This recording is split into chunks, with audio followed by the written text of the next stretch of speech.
nervous. You, Dan? You can't get thrown. All right, are we rolling? Are we live? It says we're We live. are on air. So, some of you have watched the show with the genetically modified skeptic, and you said, "I wonder if that guy has a protege or a friend. That guy seems really sharp. Does he know anybody?" Well, turns out he knows this young, hungry atheist that we now have on the program, who calls himself Objectively Dan. And Dan, you want to introduce yourself to the people? I will, but I'm curious what you mean by hungry, because I just ate lunch. Hungry. So I don't know what you mean. Hungry means you're on fire for atheism. You know how when you were a Christian, people would say you were on fire for God? Well, now you're on fire for no God. Huh. You're ready to take on the world for your cause. That's what I mean by hungry. That's one way to put it, maybe. I don't know. I'd say I'm more interested in critical thinking, honestly. I mean, like I probably talk about atheism the least out of most atheists that I know of, as far as what I do with my platform and stuff. You know, I'm really much more interested in methodologies and, you know, like I said, critical thinking, teaching those kinds of skills, talking about, you know, those kinds of topics. I mean, atheism is kind of it's a part of it for sure. And I definitely do talk about it, but I don't know. I think there's definitely more people on fire about it than I am. All right, well, introduce yourself first, and then we'll get into it. We'll find out about your show and what you're doing and who you're about. But introduce yourself. Just send a general. For sure. So yeah, I call myself Objectively Dan. I am on YouTube. I do a podcast with my friend Anthony Maglifosco and Reed Nicewonder called Epistemic, where we talk about street epistemology. It's a method that we use to talk to people about their beliefs. And I also have a new live show that I'm starting with the atheist community of Austin called Truth Wanted. And we've been doing some test episodes, and they've been really successful so far. We're going to premiere next month, and we'll be starting on Fridays at 6. And we're doing a couple more test episodes on Fridays at 6 before then. We won't do one next week, but after that, we'll keep going. Excuse me, this Friday we won't be doing one, but after that, we're going to keep doing shows on Friday nights. And it's pretty fun. It's a call-in show where we talk to people about what they believe and why. We have fun guest hosts and stuff. It's a good time. The thing that you're involved in is somewhat of an offshoot of the atheist experience, right? It's the same. It's a branch of them. It's produced by the same nonprofit, which is the Atheist Community of Austin. ACA. Yeah, the ACA. Okay. And it's as far I was on it once, and that was a practice show, I guess. When I called up. Yeah. So we've been doing that hasn't aired. No, it's not available publicly right now. It's we might put it on as Patreon content, but basically we've been trying to do some test shows to see what people think, and also to try out different segments and implement different graphics, things like that. So yeah, you were part of my. And as far as I can tell, right, it went well. I thought that was your first broadcast, correct? Yeah, you were on my very first test show. Practice. Yeah. So I might have been your first victim. Was I your first victim, or you like the third or something? You were my first Christian caller, I think. So there you go. There yeah. you go. Awesome. Now I found that, as far as my understanding, experience to atheist experience, is it different? Is it going to be more epistemology, and what does that mean exactly? Yeah. So how would you describe it? As different or similar? What do you say? Here's what I'd say for the difference. I think the atheist experience has, in some ways, become. It means different things for different people now. Some people come into the atheist experience to argue for Christianity. Some people just ask things about being an atheist. You know, things of that nature. And I won't shy away from those kinds of topics, but my show is much more focused on beliefs and how people come to those beliefs. And so it's less about being an atheist, like I said, and more about just investigation. And so I like, correct? yeah, epistemology. Yeah, I mean, Is that what it means? Epistemology is the philosophical study of knowledge, Right. And in many cases how we come to that knowledge. And so I think one of the big differences is I'd like to include like Christian guest hosts or guest hosts of other beliefs and backgrounds. Oh, there you are. I'm a man. Yeah, maybe so. And just kind of experiment with other things that really the ACA hasn't done before with some of its other shows. And like I said, just kind of do stuff a little differently from what maybe the atheist experience does. So cool. That sounds. Is it going to be your show specifically? Yeah, I'm Drew's hosting going to be on with you a little bit. Yeah. So Drew. So how did you hook? How did I get it hooked up with this? Yeah, how'd you get? Because you're pretty new at this, aren't you? Like 1 year or 2 years in. Like yes. Drew, how are you guys? How are you guys so quickly successful? Like with him, it's pretty obvious that he's becoming a big name, and you it'll be obvious in like 4 or 5 months. If you're hosting your own show, that's an offshoot of that. That's a pretty big deal in terms of atheists who've been around for like 4 or 5 years who would, want to be doing that already and can't. So how did you explain that? If you understand the question, did I frame the question correctly? Yeah. I mean, like anything, it's a combination of things. I'll talk about the lucky parts first. I happen to be close to the Austin area, close enough to where I can drive in and do stuff. But also I developed a relationship with the ACA. I started coming down there over a year ago now. I used to be a call screener for the Atheist Experience. And so if you're familiar with Eric and Jamie from Talk Heathen, yes, I know who they are. I don't know. Yeah. So I used to be call screeners with those guys. And now they have their own show. And now I'm getting my own show. And so they have the podcast or something.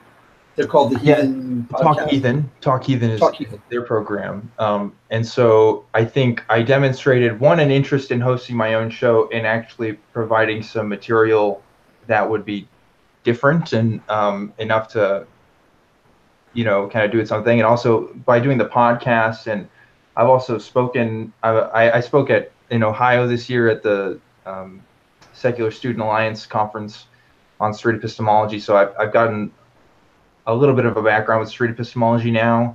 And so I think I just kind of demonstrated that I was able to kind of do this and that I really went through with it. I wrote out plans on what I wanted for the show and how to make it work. And I think they were pretty impressed with that, and they wanted to give it a try. So we tried a couple test episodes and stuff, and they really liked it. So we're going to go through with it. And they're also trying to push out a few more new shows this year as well. Mine isn't going to be the only one. Another one that's coming on is a show about atheist parenting, what that looks like and stuff. And I think a few other ideas have been put out there. Another one about sexuality and stuff, which I think will be interesting. So yeah, I won't be the only new host. That sounds really interesting. Yeah. So from my experience with you, just on my little brief call-in episode, I thought you were excellent in terms of.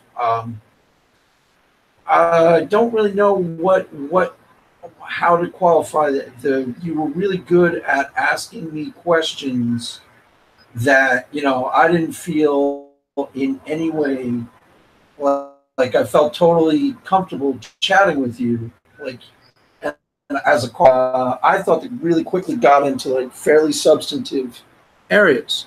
So I thought you were really good, and it was different than Atheist Experience.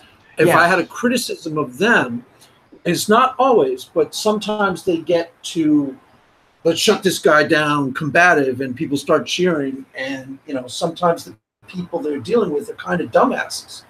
And it's it's not really a contest, they're beating somebody up who, it happened actually this Sunday, you're listening to it wow, this is kind of painful, but you shouldn't actually be doing this right now because you're quite obviously the intellectual superior to this person on the other end.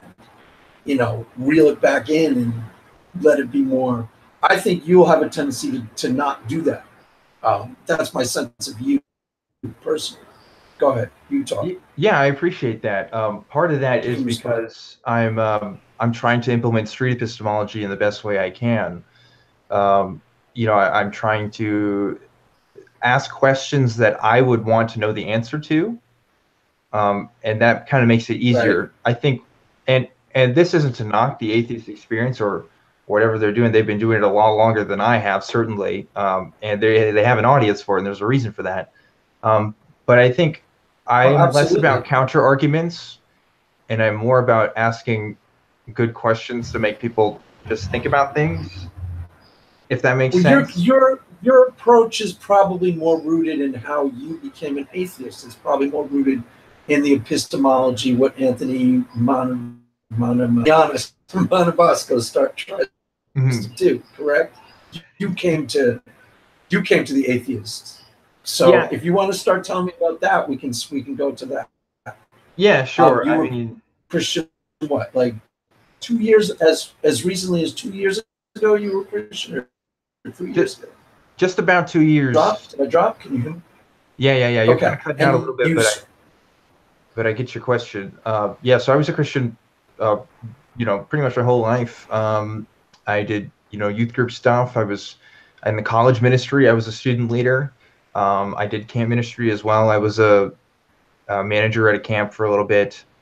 Um, and I wrote Bible studies. I did all kinds of stuff. I did have a conversation with Anthony Magnabosco a few years ago now, and you can still find that on his channel. That was that's in on YouTube. 2015. Yes, I watched the first half of it. And you were evangelizing when he came up to you, right? Yeah, I was. I was going to a crew meeting. Yeah. Um, so I was a part of an evangelist ministry, and yeah, I was with a buddy So of mine break that it was doing down. it with Did you me. plan exchange? I haven't watched the full exchange. I watched about the first 20 minutes. Did that start you down the process? Like he planted powerful enough seeds of like that you started, or were you already questioning, or how'd that work? Yeah. So there is a common misconception that Anthony is kind of like the reason why I'm like an atheist, and I wouldn't say that's the case really. I think I was already having doubts at the time, and I wasn't really expressing those doubts. But Anthony They kind were of, they were probably big, right? Big doubts or little nagging doubts. it started off little, I think they always do, right? But it kind of was already getting a bit bigger, and then Anthony gave me Uh-huh. a different perspective, like a different doubts that I didn't even know that I had. Kind of gave me some new doubts to think about. And I don't consider that a bad thing at all. I mean, obviously now I've come to the conclusions that I have, but I think even if I was still a Christian, there's still questions that I myself would want answers to, which is why I like to ask other people these kinds of same questions, right? Um, because beliefs are super important. They, are at the heart of everything that we do.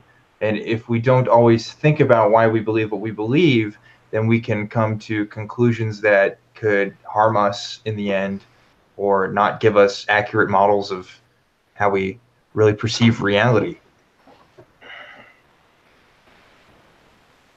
So there's two that are kind of put you in different frames. The first thing, when I started talking to you on your show, I got the sense that you were looking for,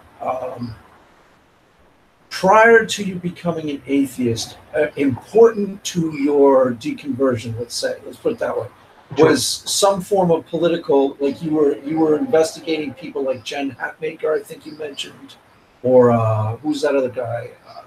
There's another, like, you were kind of investigating Christians trying to stay in the fold, but Christians who are more politically palatable. Is that correct? Am I understanding that correctly? Yeah, I think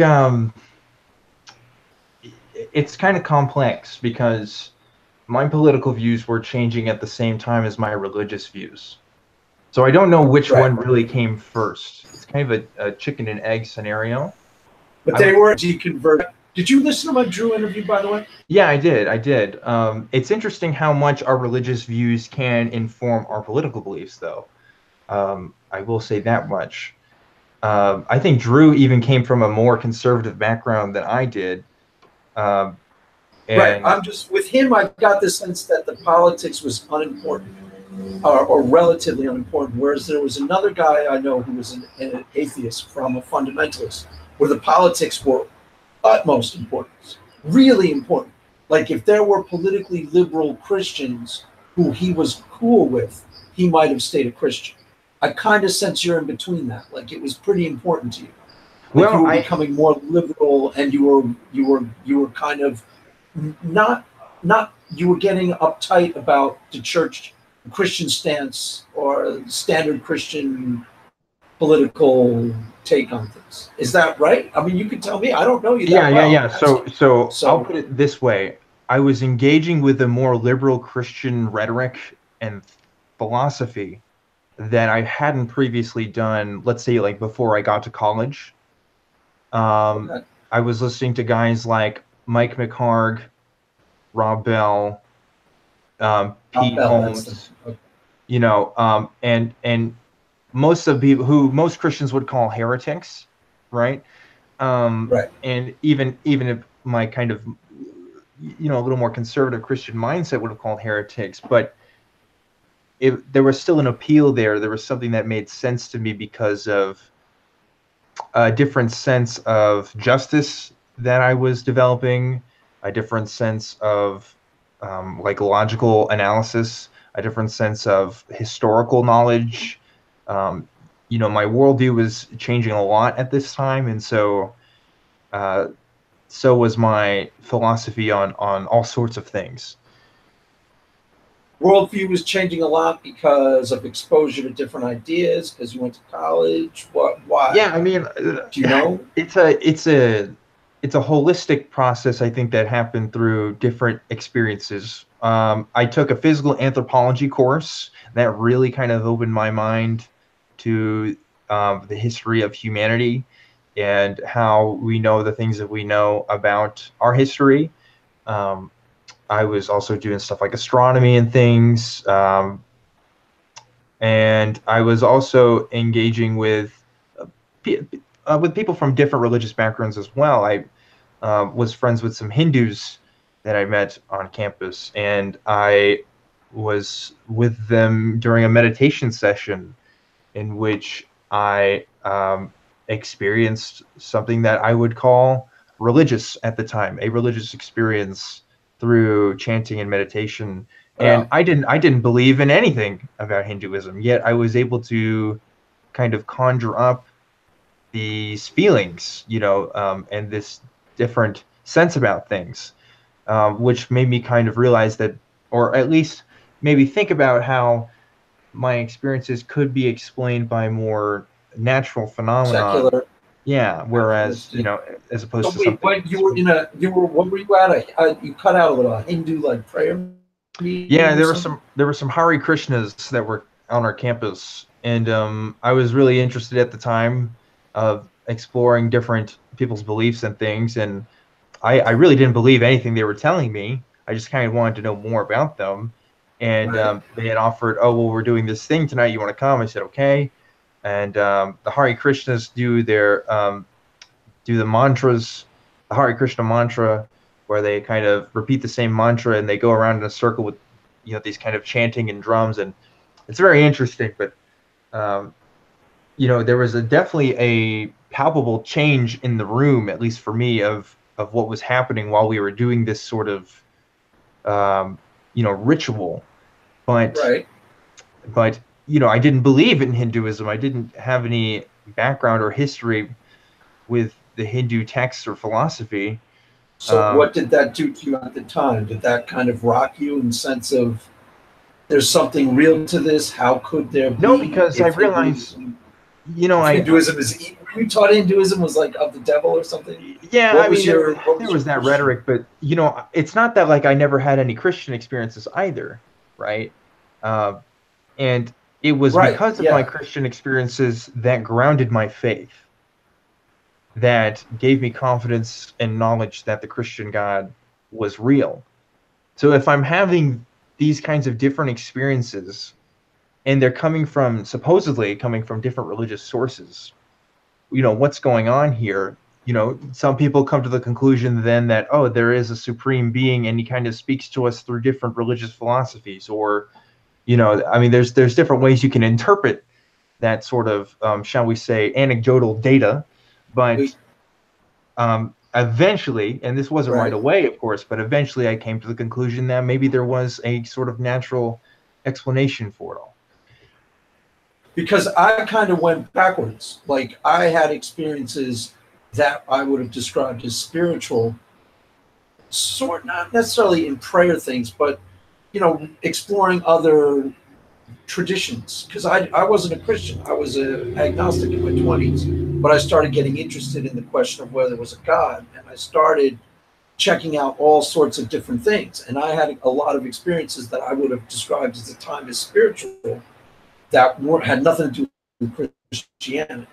And that's actually pushed me to a different conclusion. I started going, God, there must be a God. So go ahead. So you explained it naturalistically to yourself after the fact. Well, and this was months and months after the fact. This wasn't a right away thing. Right. At most I was confused, maybe.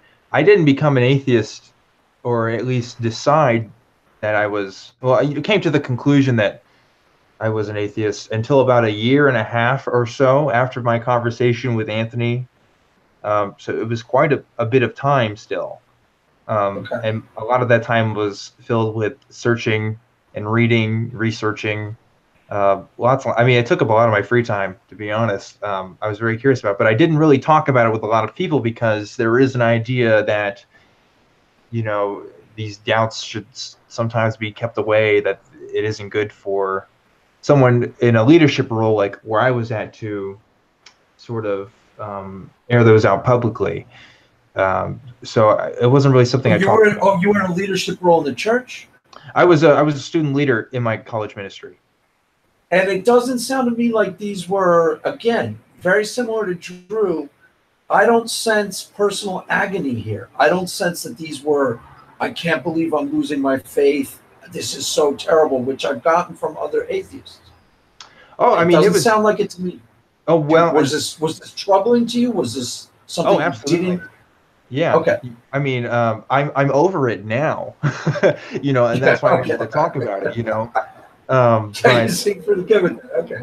Yeah. I mean, like, you got to understand, I invested a lot of my life into this. I had spent so much time in church community with other people that when people tell me that, oh, you were never a real Christian because you left, I just have to laugh because it's like, dude, like I was in there. But did I follow the exact tenets of the faith all the time? No, but I definitely believed, and that's not something that you could ever take away from, as far as the fact that I did sincerely hold. And you were raised Christian, right? Yeah, absolutely. I was raised in sort of a dual background of Methodist and Baptist doctrine. It was kind of interesting, a little bit different from most people, but yeah. So, okay. So, what do you think? What do you want me to ask you? What do you think is the most important takeaways from this part of the conversation?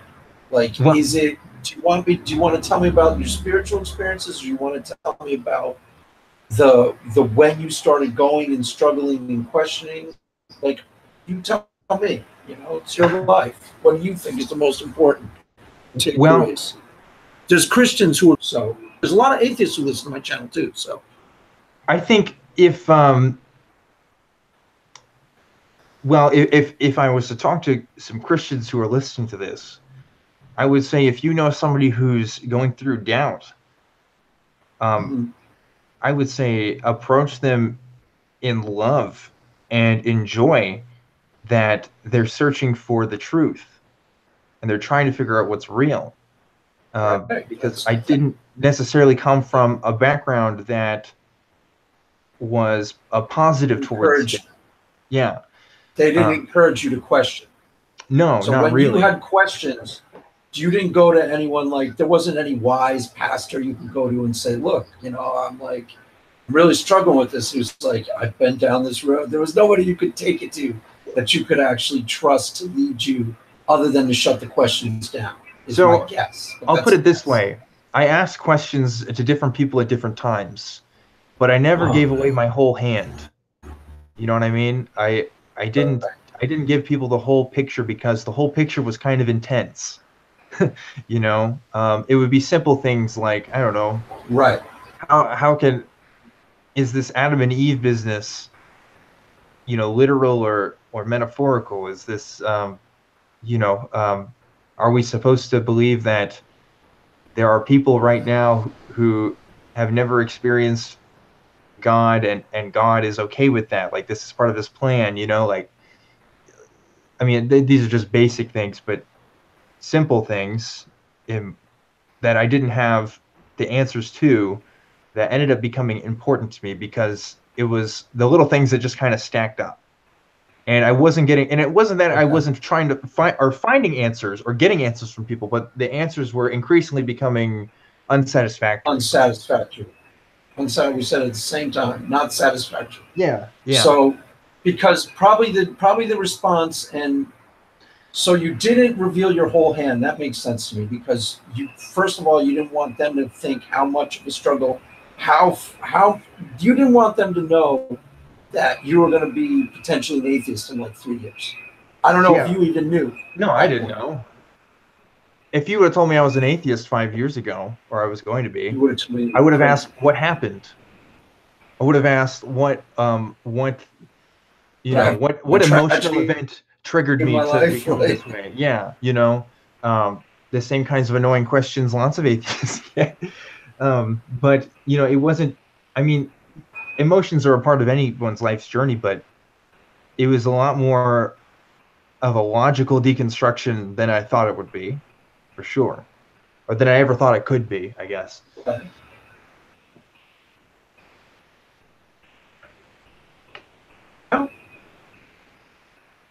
Are you talking? No, I wasn't sure if you were. It was kind of connection's not super great. Oh no. Yeah, no. Sometimes the voice cuts out on that end, or it did with Renee. So far, it hasn't with you. Okay, what about the spiritual experiences? Those were when you were in high school, or what? Yeah, did those counteract? Were they real to you?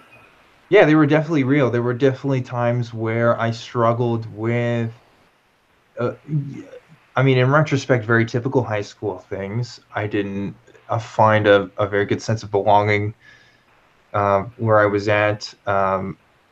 I, you know, was kind of a loner in some sense. Wasn't very good with girls, you know. What? Yeah, I mean, it's were true. You were in a Christian school?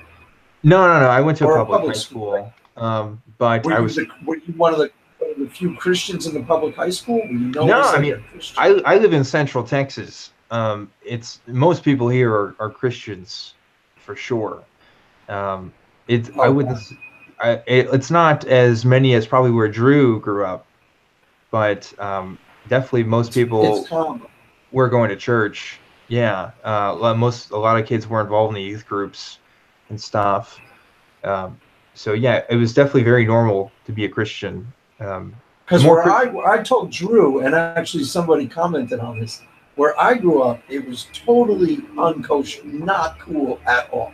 Some of us were nominally raised, like I was raised Roman Catholic, and some of my friends were Protestant or Catholic, but there was just there was nobody in our peer group who was, you know, born again or talking about that. Would have been so like, who on earth? One girl was rumored, this girl I made out with on New Year's Eve, Quinn Lindis.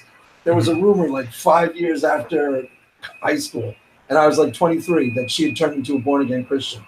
And I at the time was like, ew, weird. Like that's how it was considered in my time. Totally ineffable, totally not cool. You could become a Jehovah's Witness. Another friend of mine was a heroin addict and became a Jehovah's Witness. Nobody had a problem with that. Everyone was like, okay, you know, whatever. But a Christian was not acceptable. So why Lonerville? Well, you seem like a pretty easygoing.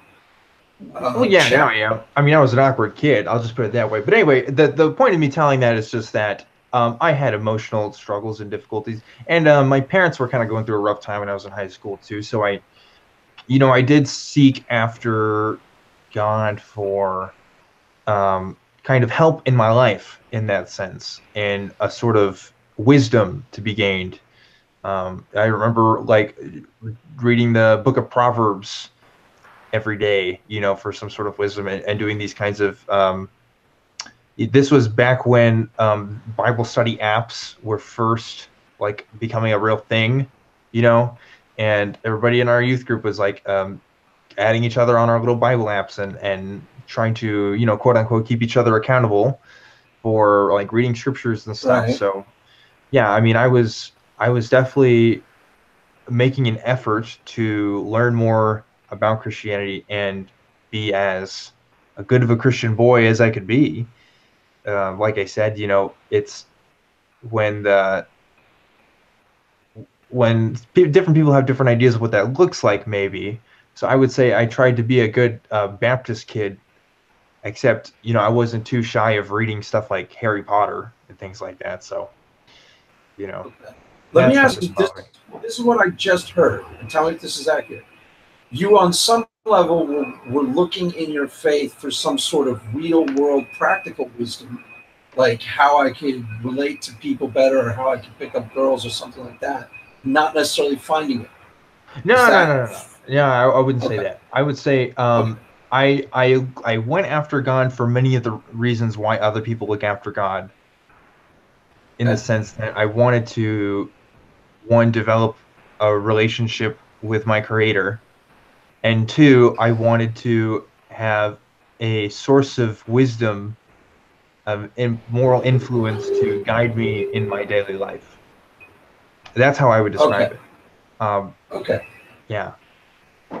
So you weren't looking for help for the struggles that you described. You weren't looking for tangible answers. That was part of it. That was part of it. But like, it wasn't the only thing, for sure.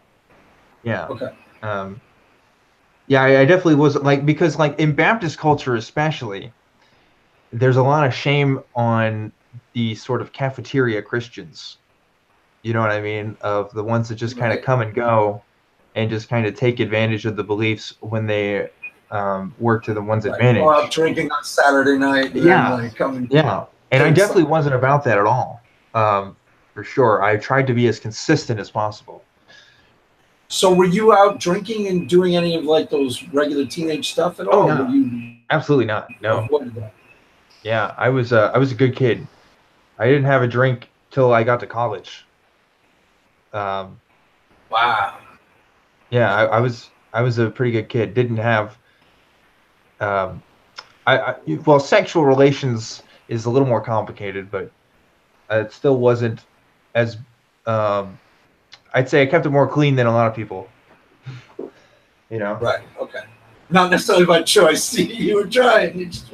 The flesh was warring against the spirit. That's right. Yeah, that's what I'm looking for. There we go. All these Christianese phrases, I'm trying to, I lose them over time. It's pretty wild. I can't speak the language as well, Right. Well, I mean, I imagine there are some struggles. I couldn't even imagine myself as a teenager as a Christian. It's a lot easier in terms of keeping yourself, like, if one of the goals of Christianity is living like a more, let's say, just say morally pure, for lack of a better word. It's a lot easier as a, older married person than when you're young and like, the world is so inviting. I don't know if I would have been able to not experiment with all sorts of different stuff. I don't know. I have no idea. I never had to work that out because I wasn't even close to a Christian. Matter of fact, most of the people who knew me from high school don't know I'm a Christian, and that would be the furthest thing, the last thing anybody would guess that I was. The last thing. So, okay. So where we at? You want to go to tell me more about the high school, or should we go to epistemology and how you got to where you got? I don't know. I mean, high school. What were you gonna say? It sounds to me like if I had to gauge you were pretty satisfied. If I asked you to fill out a questionnaire as an atheist, were you satisfied that you had a full Christian experience? You would probably say yes, absolutely. A 89% Christian experience. I did the walk. I walked the walk. I talked the talk. I was a Christian, correct? Yeah, I mean, especially by the time I got to college, you know, when I was much closer to, um, you know, serving in leadership roles in that sense.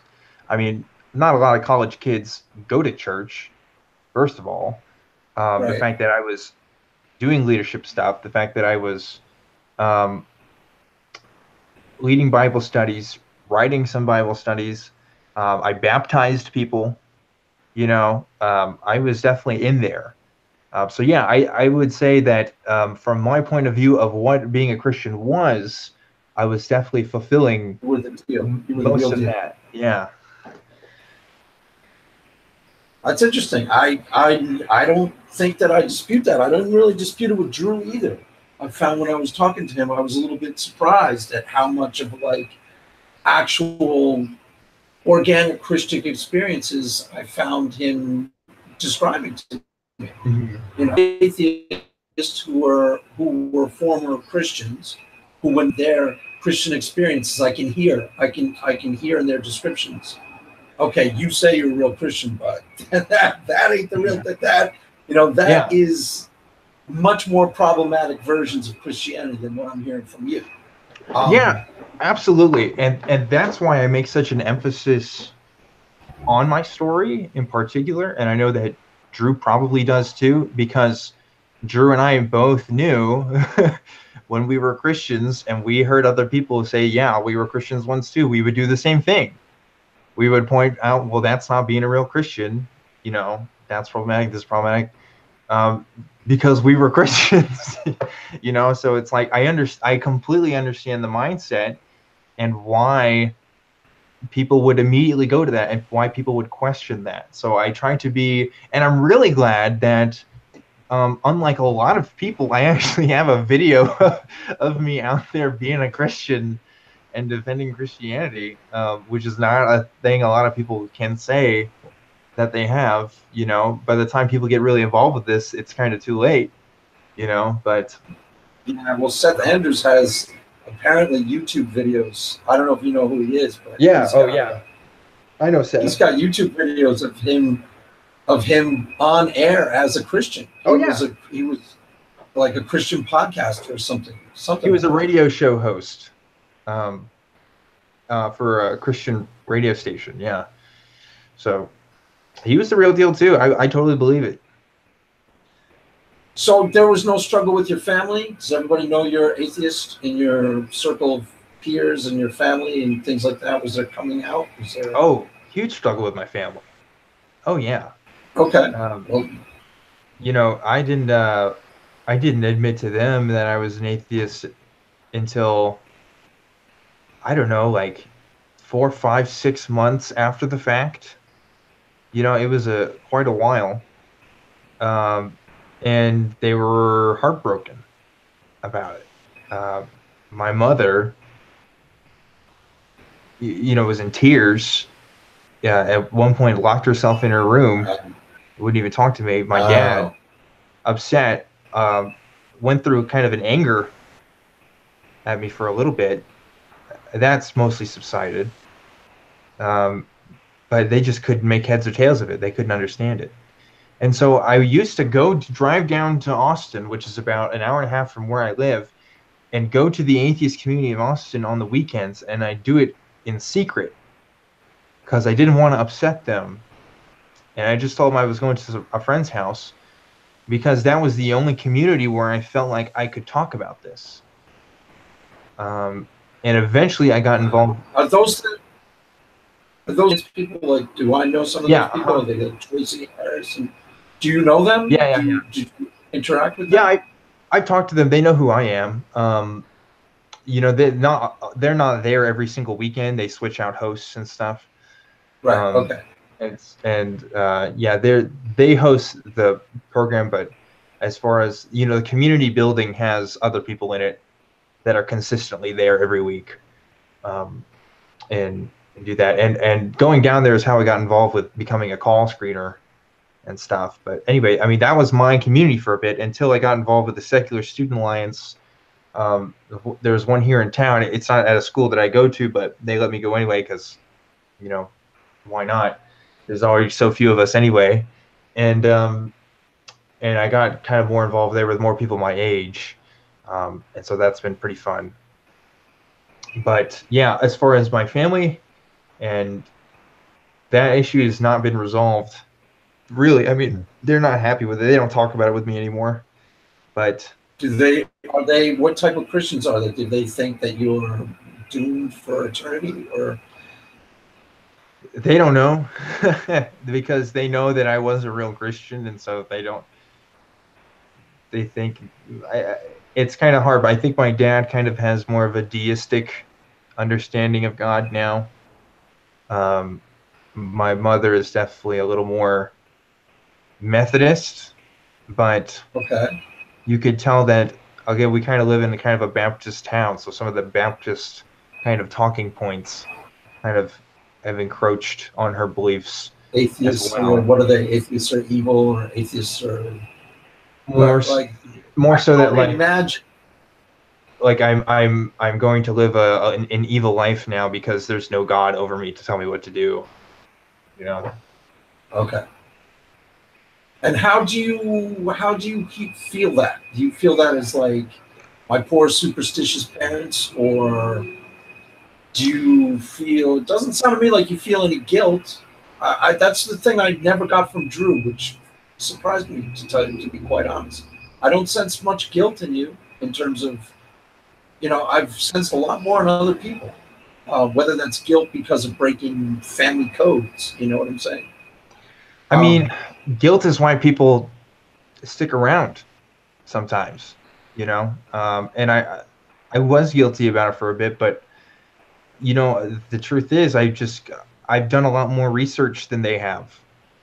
I've done a lot more of the legwork on trying to figure this stuff out, and I had several advantages that they've never had. I've had a lot more free time to do it as they've been working full time and stuff. I grew up with the internet, and so it's not it's not really something that I feel like, okay, like I understand why they and I believe differently. It's a little harder for them to accept, but I'm not going to just change my beliefs because they want me to, because I don't think that's how anybody should live their life, It's just kind of one of those things. I'll tell you two points, and then I'll let you speak again. I'm still a Democrat because my mom, I think I told you this on your radio show, is Mrs. Liberal. I could easily see myself being a moderate Republican without ever thinking about it or caring about it. Easily. Yeah. But I would never do that to my mom. Never in a million years. Never. Just because of how it would affect her. So that's the only guilt I'm talking about. Like personal loyalty to my mother would never think. I even get uptight, speaking too much about pro-Republican stuff around my mom. I'll start looking at her reactions. And then the other thing is, I forget the other thing I was going to say. You see, okay, so I don't know, just start with that. So that's the guilt I'm talking about. Loyalty guilt. Not necessarily that you're wrong, but I feel pain for where they're at because I'm not saying it's a valid emotion. I'm just saying it's one that people experience. Yeah, I mean, go ahead. It's definitely there. So that's why I try to, they don't know that I'm hosting a show at the ACA right now. I don't talk about that with them because I know that the more I talk about those things, the more kind of pain it kind of brings up with them. So, that's how I kind of handle that because I know that I'm not going to just become a Christian again because they simply want me to. It would take more than that. So, yeah, I mean, there's just different ways of handling that, I guess. And if we're talking about truth claims, or at least as we understand truth, as we perceive it, Right.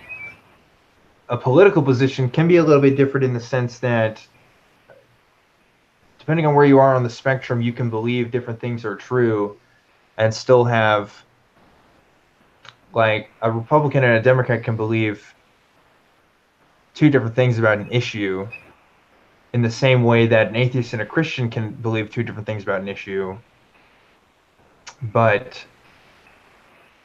you know, like I wouldn't become a Republican unless I really believed in the things that I thought were true. I was just thinking that. Yeah. You know? I was just thinking that. If I actually cared enough, then I would do it and just deal with the deal with how my mom's reaction. If I actually really thought the Republicans were right, I'd be like, yes, I would do it. I would switch teams and then say, look, Mom, you're just going to have to deal with this. So it's what. So I think I started. The reason why I asked the question, and I think I'm starting to find the answer, is how you become an atheist, or atheism, or what you think it represents is important enough to you that that whatever you don't necessarily want any negative repercussions in your family response, but it's part of the deal. You're going to have to do it because it's who you are now, and it's very important to you. Yeah, you honestly believe. I have to be consistent with myself, and there was a while where I said I was a Christian even though I wasn't, because I wanted it to be true, first of all, and I wanted to appeal to the people around me. But I found that had some unintended consequences. For example, and I tell the story, when I was at a church for a while that was supporting this idea that gay conversion therapy not only is a thing that works, but is scientific, and that there are all kinds of these reasons why people were gay and were the way that they were. And that conflicted with my understanding of sexuality and the science behind that. And in order for me to keep being with this church, I realized I was, whether I personally believed it or not, I was enabling people to believe in this rhetoric that had real harm on people. And my moral intuitions told me that that's not right, and I can't support that. And I told people in my group, I can't support this kind of talk.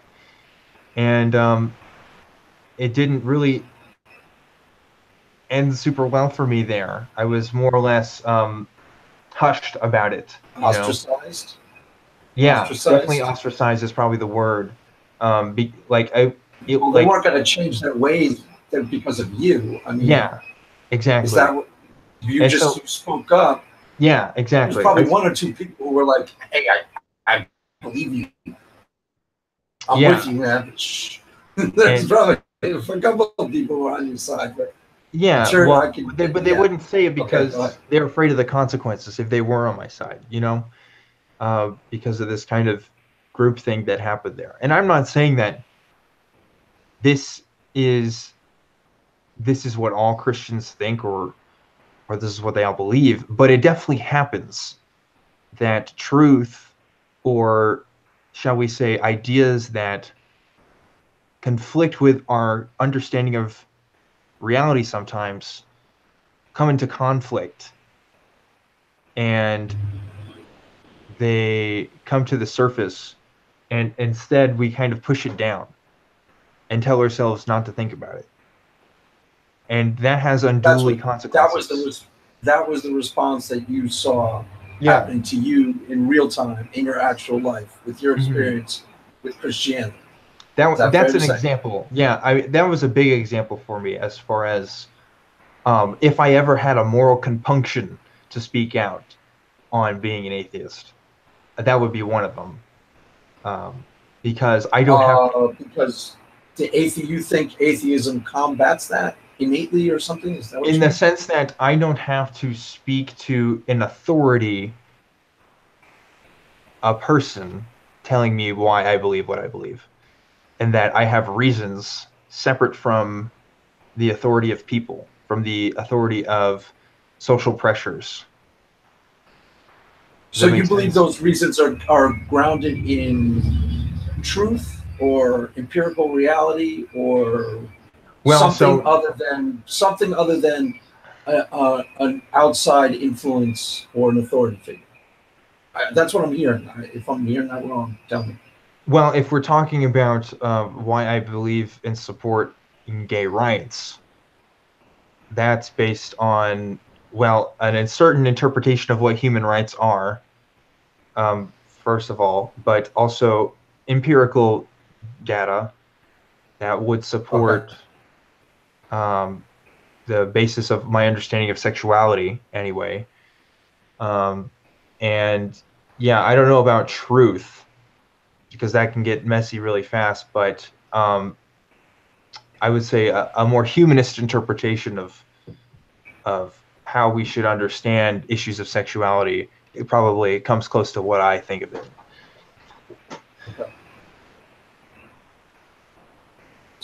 Okay. So now let's go to Magna Bosco. Yeah. Um, you meet him and see, but some of what you've described, like the gay church thing, was that him, right? Or no? Yeah, so I had my conversation with Anthony in 2015. So Uh-huh. that other Doubt seemed to conversation, precede Anthony. the story I was just telling you about happened in early 2017. Okay, so 2 years. So Anthony preceded that. Okay, gotcha. Yeah. But so you're wrestling with, but there's a whole complicated stew going on here of different things happening. Is Yeah. what I get, right? Yeah, there's no one clear This point is after it. point of Right. narrative story. I don't think that's how most people really live their lives if we, really break things down. No, probably not. That's why I'm having a conversation about it instead of just Yeah, sometimes we have to kind of reconstruct our stories in ways that kind of make sense in a linear way. And unfortunately, just by the way I think, it's hard to do that because there's so many points that were going on in my head at the same time that I was exploring that it can be hard to kind of recount, and especially how I thought about things then versus how I think about it now, because right. every day I grow farther away from that in a sense. So So you meet Anthony, Mhm. and there's only one video, or there are two videos. There's a second video of me as an atheist talking to him. Okay, so tell me what happens with the first video. He starts asking you questions, Hmm. and I don't really know what's his approach, and is that your approach now when you do epistemology? Is it similar? And what are you doing exactly in your own words? Yeah, so I mean, his approach really is asking people what they believe, first of all, and why they believe what they believe, and whether or not those reasons are good reasons, and not good by Anthony's standards, but good by the person being asked standards, or what we call our interlocutors standards. So it's not about finding contradictions in people's beliefs necessarily. Mhm. It's more checking for consistency and more checking for whether people are being honest with themselves or whether they've really thought about these beliefs. You'd be surprised at how many times you can have conversations like this and people will be like, "Oh, I've never thought about this." Oh no, I Oh, wouldn't be this is surprised just at all. yeah. For And example, mhm, my I know a lot of Christians who, when I was talking, like for example, with Shannon about why she started becoming an atheist, she started talking about some of her objections to the Bible. mhm. 50 Christians who don't even know about the Yeah, Bible, that they don't even, they don't care. They're getting something out of their faith, whether it's a sense of community or a sense of connection to God or connection to life.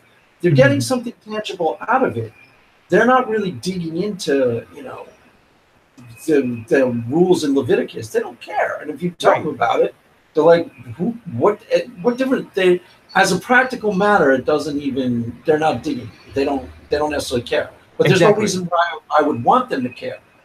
Why? And that's why, yeah, if I may interrupt, like, yeah, go ahead. That's why I do the approach that I do, because I want to talk about why people believe, like, the real reasons why. Because you can talk about how the Bible doesn't make sense all day, but if your belief isn't based on what the Bible says or what these other things say, then who cares? Then you're missing people, because that's not where their beliefs are coming from. So that's why I like to get direct to the point, and have those kinds of conversations, because one, they're more productive for both people asking the questions and the ones being asked, but also because it makes people feel more open about these topics. And I think that's important too, because these are kinds of topics that people usually don't feel comfortable talking about, or at least don't even think about talking about them on a regular basis, like you or I might. Right. Yeah, totally. I can see some people I know would be defensive almost automatically. Yeah, for sure. Which is very strange to me, because if you believe that something is true and you're confident in that being true, it shouldn't be something you should necessarily be afraid of talking about. But for some people, it is. And well, one thing I told another atheist on a show I was on, most Christians aren't really all that confident. Their confidence level is they might have had an experience once or twice or 3 or 4 times that they thought was real. Mm-hmm. But the rest of the time they're going on like fumes of that experience, or an intellectual knowledge that God is real.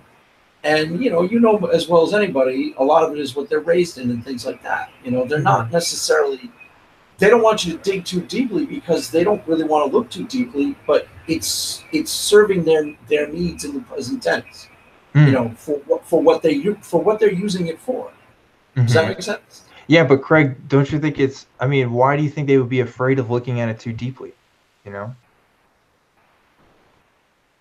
you think that Christians are afraid of what they might find? Why? Because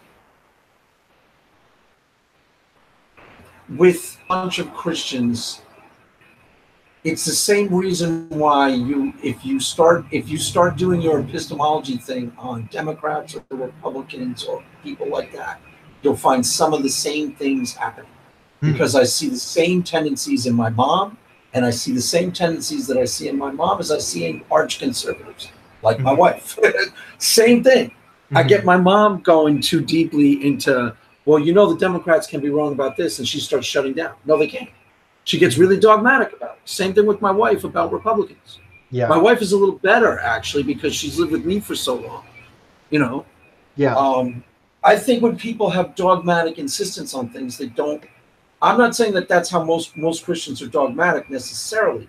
They're totally different faith experiences that, as a practical matter. Go ahead. No, I agree. And especially with political stuff as well. But both with my religious and political philosophies, I've come to the conclusion now that if I'm wrong, I want someone to show me that I'm wrong. Because for myself, I want to believe in true things. True. Right, yeah. But you're probably rare in that. And rare in the sense that when you say that, I tend to believe you and I tend to believe Drew. I don't believe a lot of other people who tell me that. Because they'll say it, but they don't mean it. You understand the difference? Yeah. And atheists, I'm talking about atheists too. I don't sense a lot of atheists who are all that honest. Some, I think Renee is, I think Drew is, most of the people are. That's why I tend to grab them. I go to them.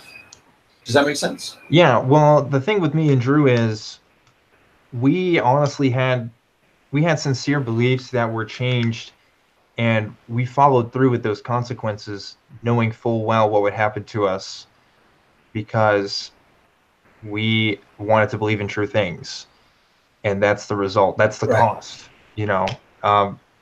And so I think that's a barrier for people as well, because there are consequences for changing Oh beliefs. yeah, absolutely, absolutely. That's 100% correct. So usually there's hidden reasons. Um, with you and Drew, I don't sense. I think that the reasons that you and Drew have put out as I was just seeking truth as legit. Does that make sense? Yeah, yeah.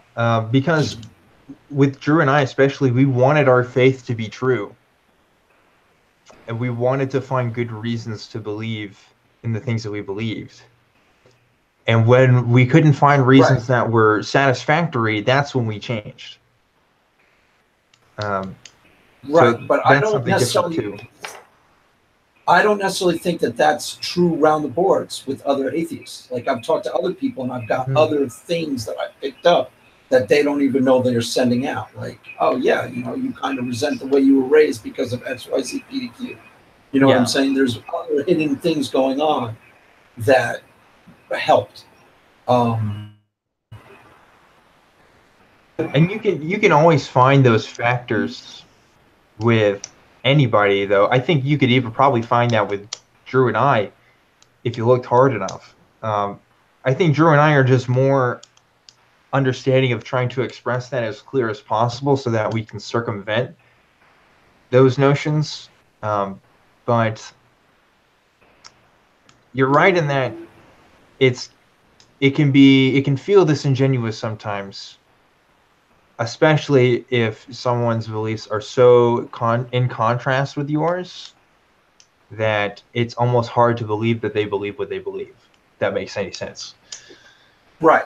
But okay, that's exactly why it was really interesting when I talked to Drew. Mm-hmm. Because I didn't sense any one moment in my conversation with him, and I don't really sense it with you either, where you're trying to prod me, trying to go, see, there is no God. I don't Yeah. sense any of that. We're just No. talking about your experience as honestly as possible. And I got that with Drew too.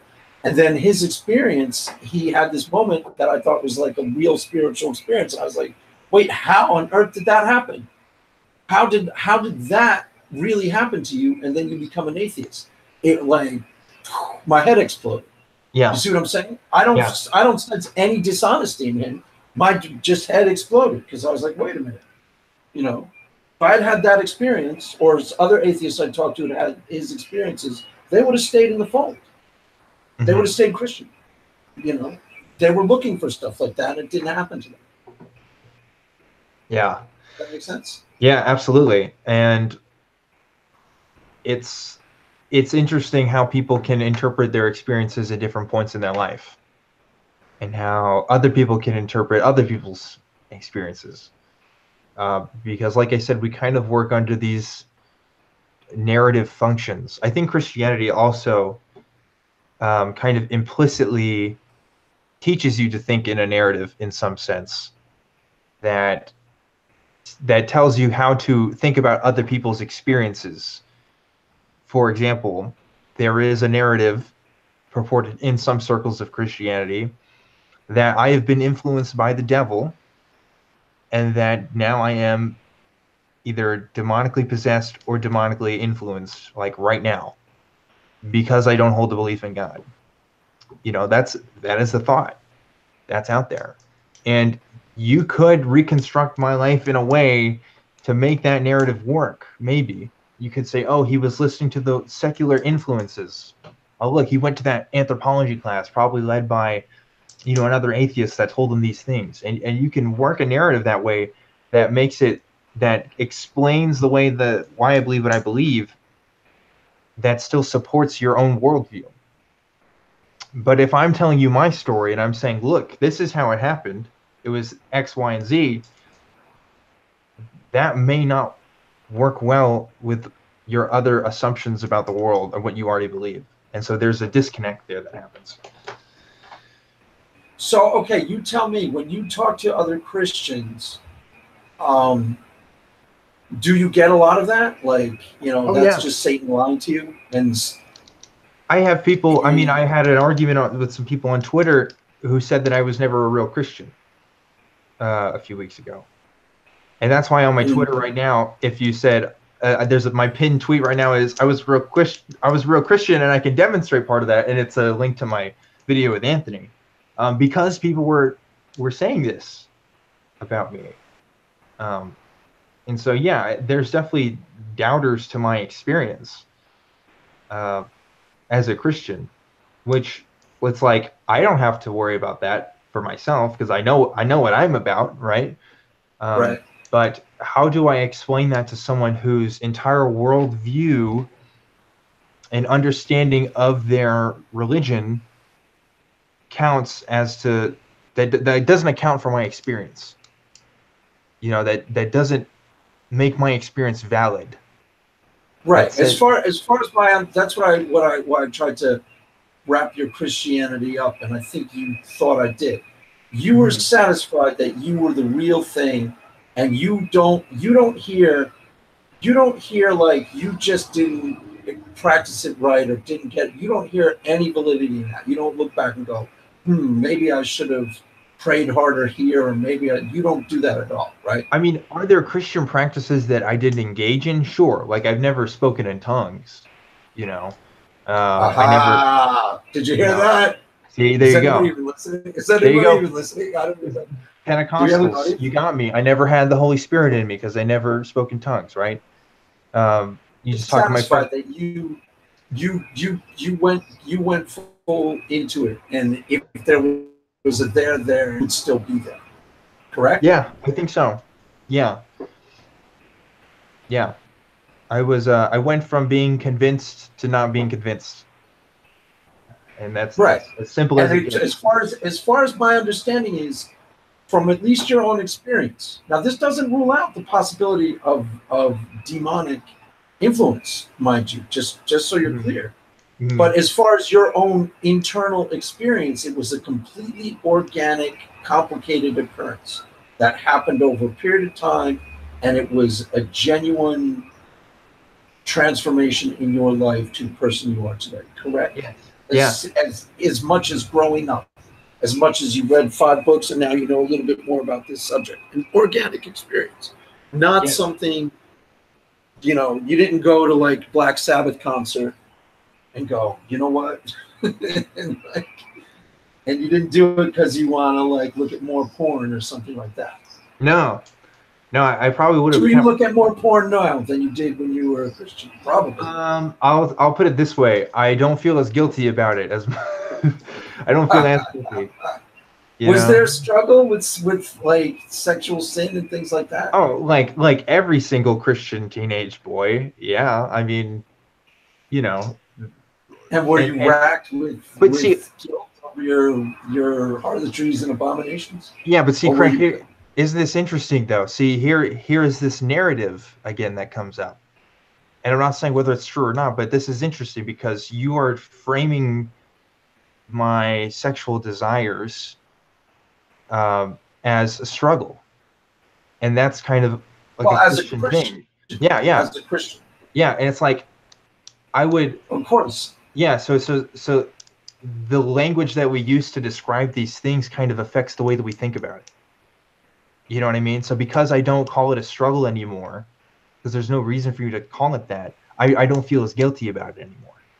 So I've kind of stopped using that language. Okay, let me play devil's advocate to that. No pun intended. Because I was a secular person, and I was pretty much addicted to porn when I was 13, 14, 15. And there was a lot of shame over that. Not because of religious influence, just because it was there. It seemed organic to being, and you could say that's, religious influence of the culture, maybe, but that's a stretch with how I was raised. I'm just playing devil's advocate to just let you. Sure. Hit that. And I'm saying that a secular person, there are plenty of secular people that feel guilty for looking at porn, but I guarantee you, I mean, what were the reasons why you felt guilty looking at porn were probably different from what an evangelical Christian's reasons were. Right? The level of like what I was doing to produce guilt was like, you'd be like, oh, that's insane. Dude, go get help. Whereas you probably felt guilty if you like peeked down Victoria's Secret catalog or something. So you might think, oh, I need to get help because this isn't healthy. Whereas like an evangelical Christian might say, God will smite me for this, or God is not happy. You see what I'm saying? It's a different. Totally. I had no sense of God is going to strike me dead for doing this when I like at 3 a.m. and I'm like flipping on TVs, like trying to find, dirty shows to watch on cable or something. No sense of like, God is going to punish me for this. Yeah. Ever. So I would still say that there's still a narrative function going on there and how we explain our experiences. Because the explanation for why we feel what we feel can be hampered or even be intensified by our religious convictions. Yeah, there's a lot to this conversation. There's a lot of different. It gets really interesting. So bring me back to Manuel Bosco. So you meet him, and he starts asking you questions, and these questions resonate, and they start matching questions that you've already been asking yourself. Is that how the best way to describe it? Yeah, I'd say that in the vein of doubt of why I believed they were the same, but they weren't the same exact questions. One of the key questions I think he asked me was how my faith was any different from like a Muslim's faith. Because I used faith as a justification for my belief in God. The act of faith itself was like a valuable, good thing for me, which is like a philosophy of fideism, which isn't what I use now. I consider myself an evidentialist, so lots of assumptions being made there. What is fideism exactly? I've just recently stumbled upon that term in the context of epistemology. Explain that. I was very much influenced by Soren Kierkegaard in high school, who, amongst other people, who talked about this idea of the leap of faith, the idea that faith itself is the foundation by which we can know things, and by which we should live our life based upon. And that was how I understood my Christianity. I didn't understand it by scientific evidences or anything like that. It was more grounded on an existential kind of personal experiences I had with God, at least experiences that I attributed to God, rather than say, oh, I know that my faith is true because of X, Y, Z. It was, I know more so because I've had these experiences and I relate these experiences to the Christian God. Okay, so how Kierkegaard? Did you start reading Kierkegaard on your own? That didn't come from church people, right? No, I started getting into philosophy when I was, like 14, 15 or so. Okay. It kind of interested me. And I would kind of bring it was weird. I kind of brought some of these introductory philosophy books on like my church trips and stuff. And because Will Durant, is that the one? Was it Will Durant? No, I got like a graphic introduction to philosophy. It was one of like the first books I got, and I was that kid that like kind of like to talk about these kinds of ideas in relationship to my Christian faith. Especially, I was much more interested in like Western philosophy, especially because it was just kind of the way I related to my faith and my worldview, right? So, and I wanted to, even then I was trying to figure out this whole Christianity thing and how I could be consistent and make sense of it all. Because there were things even then that seemed kind of incongruous with my religious beliefs, or what other people's religious beliefs were, too.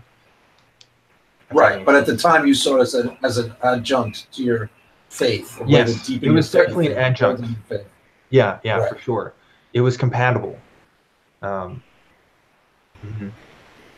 And how did the other kids were like, what are you reading there, Professor Specs? They were like, What's they wrong were with you? interested in it, man.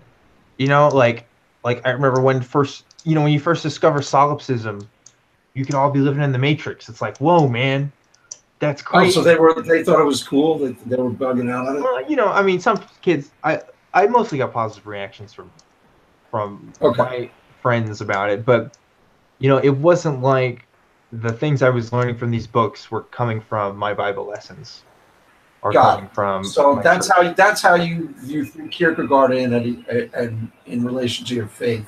Yeah, Yeah. I couldn't imagine that coming from Sunday school unless it was No. like, some undiscovered genius at your Sunday school. It's like, Right. by the way, kids, when you're Mhm. No, reading but Kierkegaard, no, like I said, this is why I'm so confident in telling my story, and that I know that I did the legwork for this. I know I was doing things outside of the typical cultural activities of going to church every Sunday, like every other kid that I knew. right, I took my faith very seriously.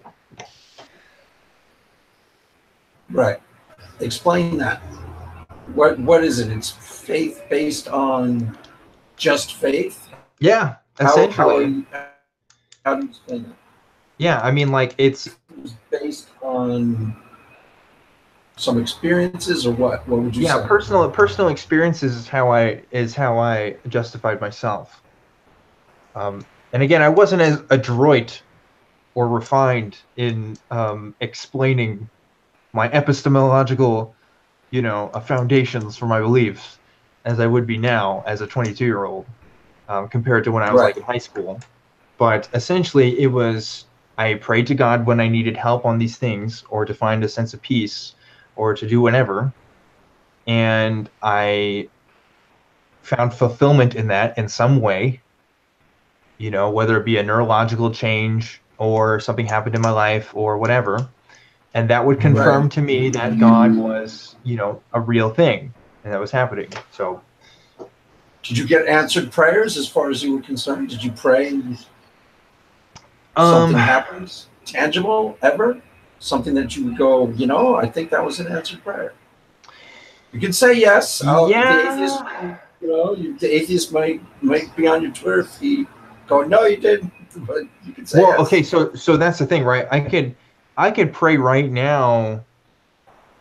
I don't know. I could pray right now that my fan in my room keeps blowing and it'll happen. You know what I mean? Like, I think that's kind of a lot of where my prayers were kind of at. They were unfalsifiable. So you Either, were praying prayers that could keep mommy safe, for example, and mommy stayed safe, so you attributed it. yeah, I That, mean, something along those lines. Yeah, for sure.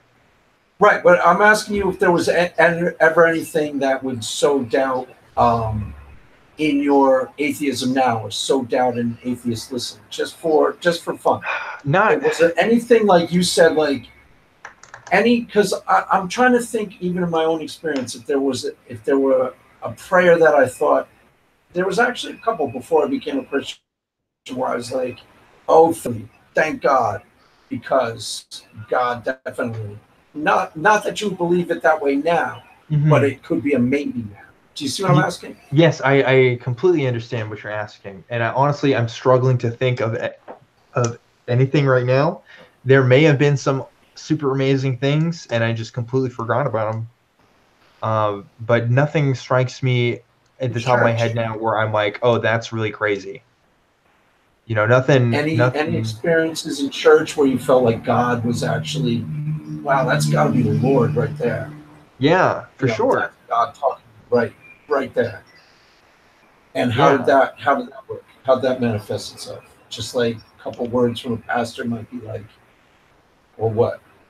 I mean, I used to work at Christian summer camps. So I was at a place where literally, and I lived out there, I worked 2 summers, 3 months each. So I spent 6 months of my life at this place. Um, Right. I mean, literally, we had a worship service every single day. usually a morning and evening service. On Saturdays, it was just the mornings, so the kids could go. And then, but we were there every day, living our lives for the Lord. So there were definitely moments with the kids that you just feel like, wow, the Spirit is really moving in these kids this week. You can really see a change in these kids' hearts. But there were kind of moments like that. Yeah, what do you think is that? Those emotions Sorry. of how do you explain that now? The emotions of the Yeah, I mean, you go to camp for a week, you expend all your energy, you're tired at the end of the day. You spend time with new friends in a new environment, and that can put you in a different state of mind. and everybody's ginning themselves up Yeah, on and an and experience. yeah, and you know this, you've heard about this camp high experience that happens, where you feel like you're on fire for the Lord for a week, and then you go home, and everything's kind of the same. You know, I did not. I've never heard of that you've never actually. heard that? Oh, that's the thing. That's the thing we No, talked about in the Baptist church a lot, for sure. I mean, like this that's idea awesome. of keeping, you're supposed to keep consistent with your faith. You don't want this to just be a camp high. You don't want this to just be a temporary thing. You have to keep living it out. But there was always camp highs, and it was always like that. Wow, that's really interesting. No, I have never heard of that before. I've If you seen grew up a that. Christian kid, you would have heard that. I think. Okay, I think I because have maybe that's why. seen. I have seen inauthentic experiences where I believe that I've seen actual things that were Holy Spirit breathed in church, but I've seen things that were ginned up by somebody's coming. This is a great prophet person who's being pimped out by the church leaders, out by the people, so that we all went there like really, really hyped up for an experience, and people kind of started faking the experience that they weren't actually having. Like Yeah. that. Yeah. Is that what happened? Like, were you guys all so pumped up on Jesus that you were feeling the Spirit, man, even though you weren't necessarily feeling anything real or organically outside of yourself? Is that what went down? Let me put it this way.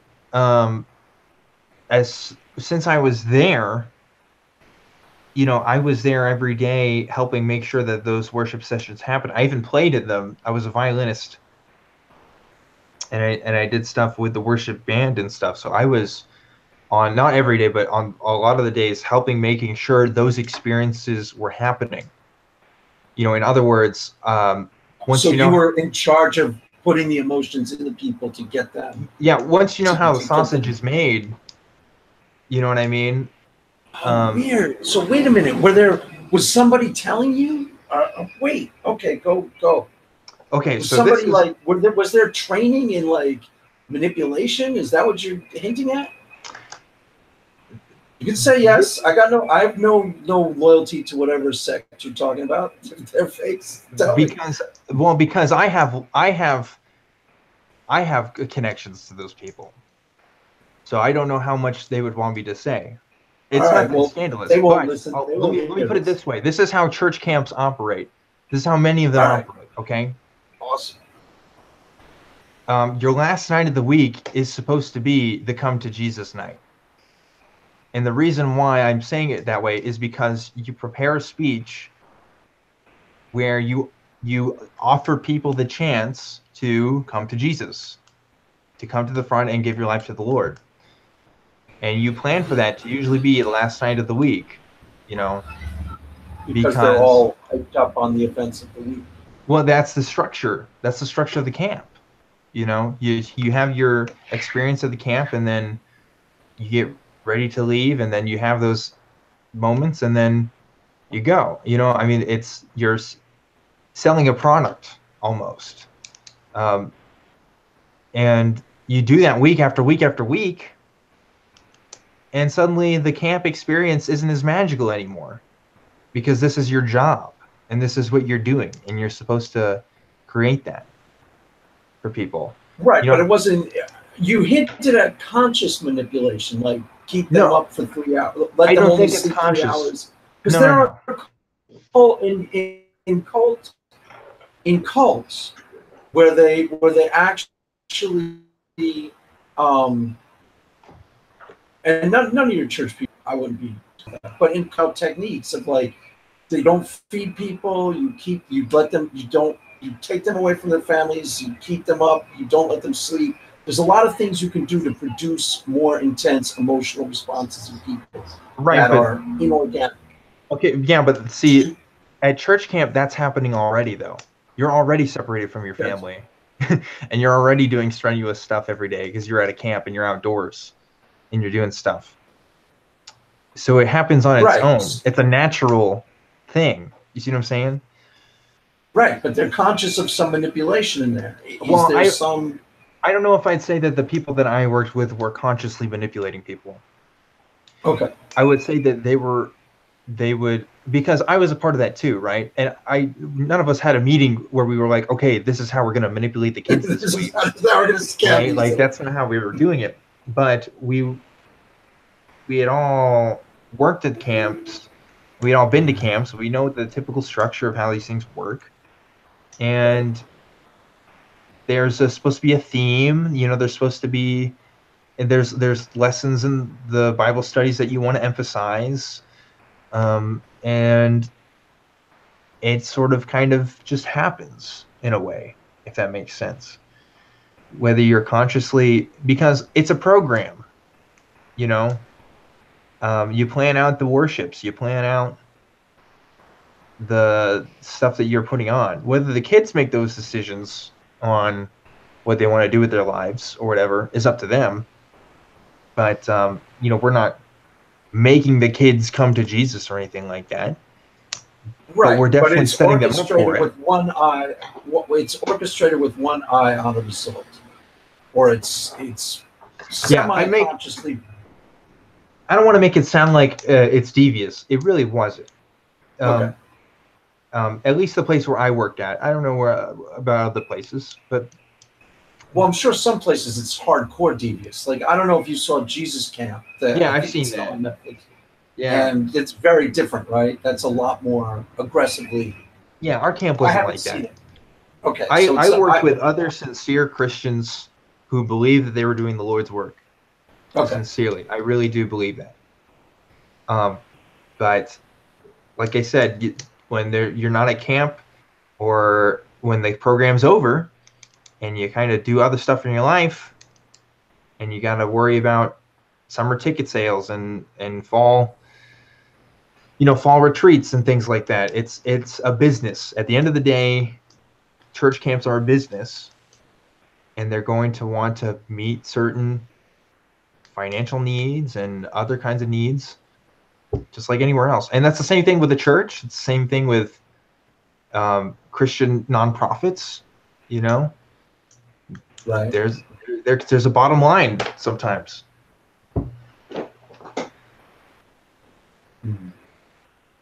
Okay, so like think about this, right? You pass around a collection plate during the service, right? Or you do it sometime while people are there.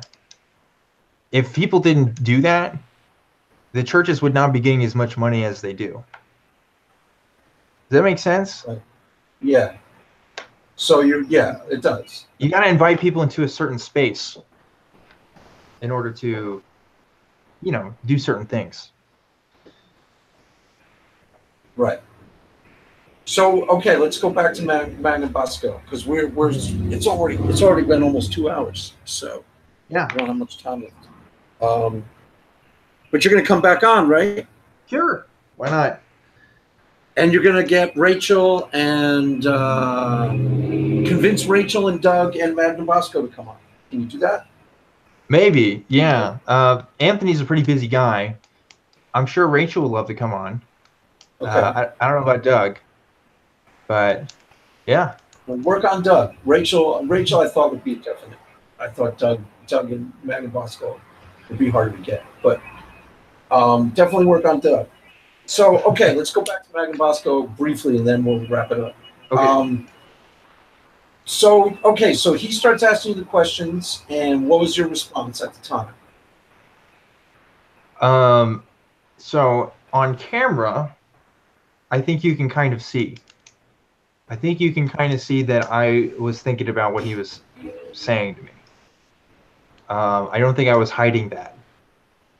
And It's so, got to be an atheist in like 2 years or something. yeah, somebody did comment that, and that happened, which was very strange.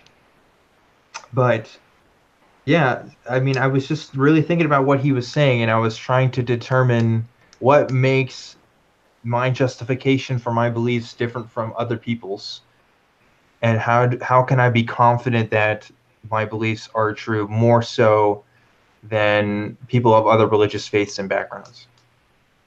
And why was I not afraid to use empirical justifications for my scientific beliefs, for example, but was afraid to use it for my religious convictions? Because at the time, I kind of had this belief of the non-overlapping magisteria, that scientific matters and religious matters were just not in the same realm Don't mix. of understanding. They don't. Science can't tell us anything about God. Exactly.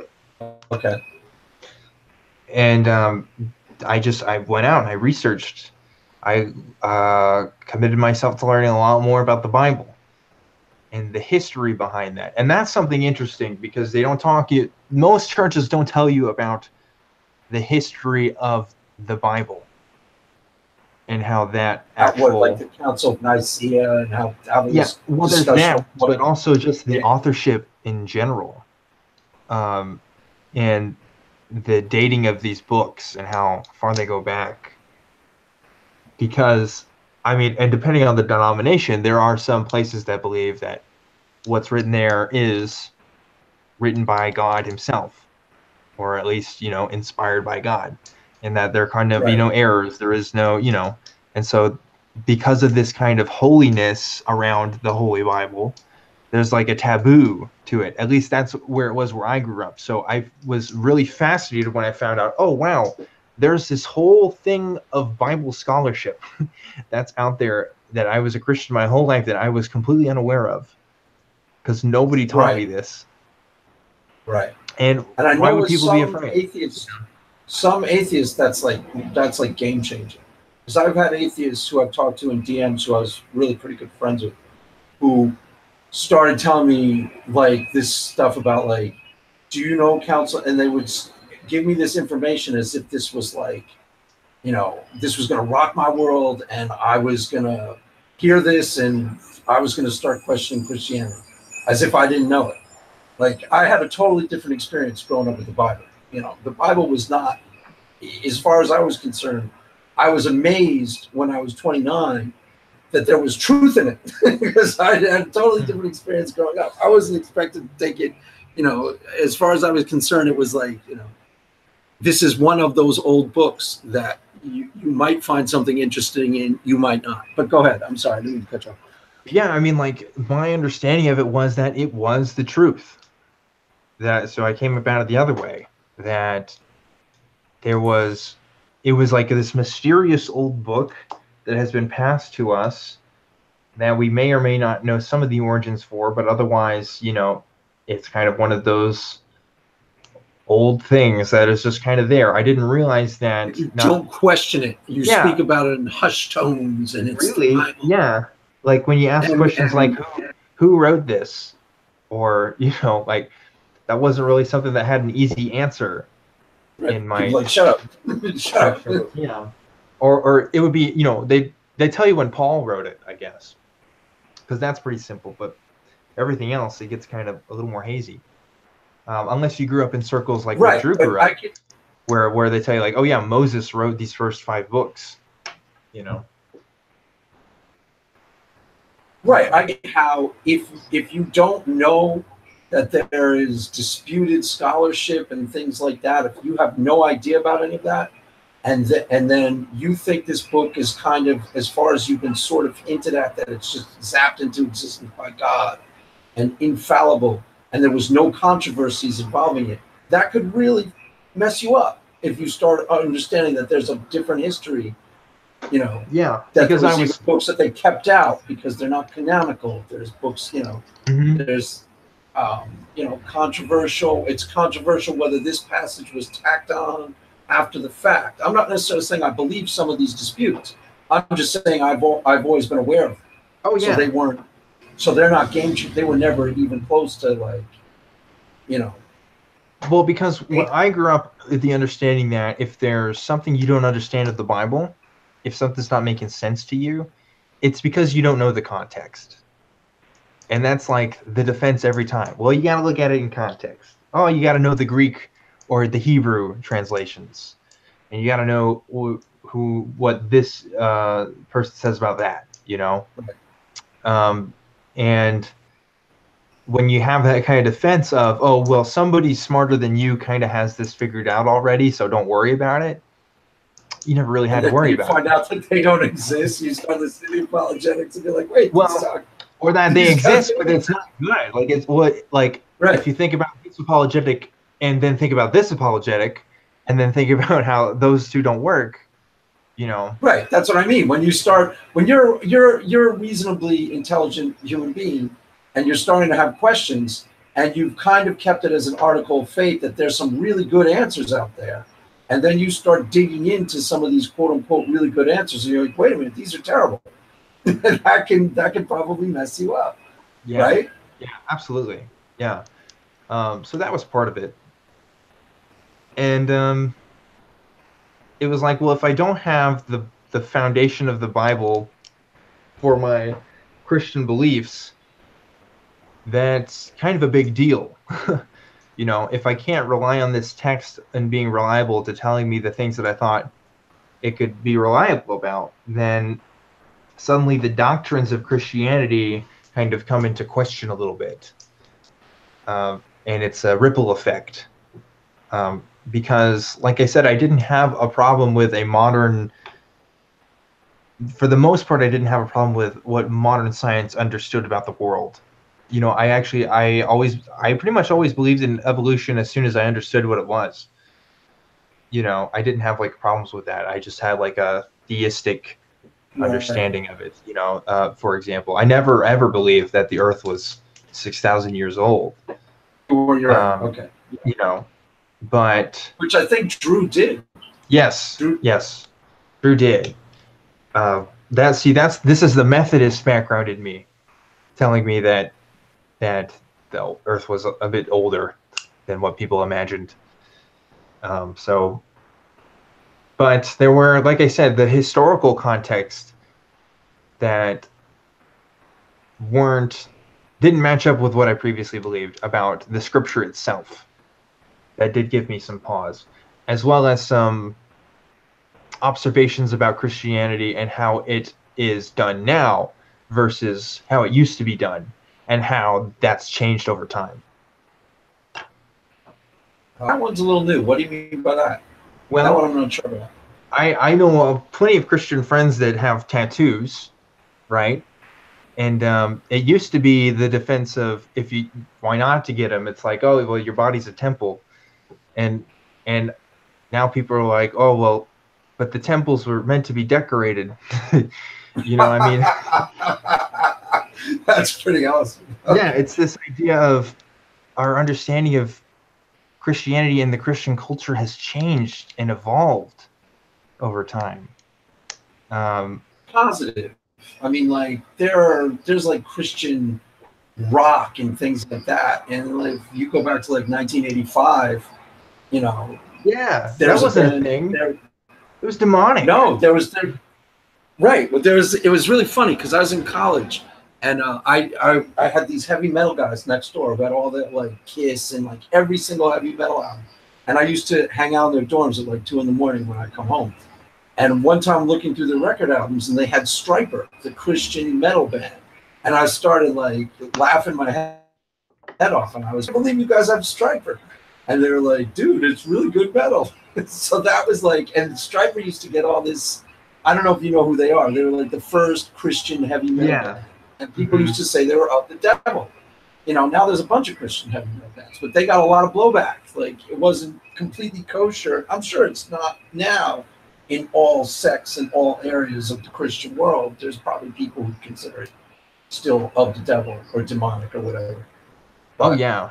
it's changed. It's the relationship to some of these more benign aspects of worldly culture have softened somewhat. I think that's for the most part usually good, or at least positive. Yeah. Or And good thing. Go ahead. yeah, and let's talk about our understanding of medicine as a whole. If you had asked me whether, if you told me I was sick with something, and you gave me the choice of seeing a doctor or seeing a priest about it, I would see a doctor. And I think even a lot of Christians would agree between if it was a binary choice, right? Because Oh yeah, our of course. medicine has become more reliable and efficient in the sense that as a secular person, I can be completely healed through secular means, and I don't have to ask anybody to pray for me to do anything as far as my body healing, and I seem to get along just fine. Whereas there was a time where a lot of modern medical practice was not holy or forbidden even. Like the practice of vaccines was very controversial when first coming out. And the Jehovah's Witnesses, I think, are an example of a group that doesn't still accept that today, but most people don't really care or think about those things. Right. And there's yeah, so these different like a secular knowledge of the world sort of like superseding Christian understandings of the world kind of comes into play there as well. Right. Mm-hmm. Okay, let's see where we're at time-wise, because I think it's been almost, it's 2 hours. I know it went by quick, my friend. Mm-hmm. So I thought this was really interesting. I mean, there's a lot of stuff in just what we talked about in terms of, your past and your relationship to, you tell me, I was interviewing you, Mm-hmm. you, what do you want the takeaway to be? You got a fair hearing, right? Yeah, no, this was great. Thank you for letting me talk about my experiences, and thank you for asking. I really do appreciate it. I think this was really cool. There's not a lot of people that give. I will say that there's not a lot of Christian people that give people the platform to speak about their experiences openly and honestly, and I think that's very valuable. So I really do sincerely appreciate that. I don't even think I know yet. This is just something I've sort of started doing partially just to find out. Like, one of the things that I've done so far is just had 3 or 4 different atheists on and just try to get them to tell me about, a lot of it is just how you became an atheist and why, and just trying to understand. Mm-hmm. Just in general, it leads you to some wisdom that you can't really get any other way.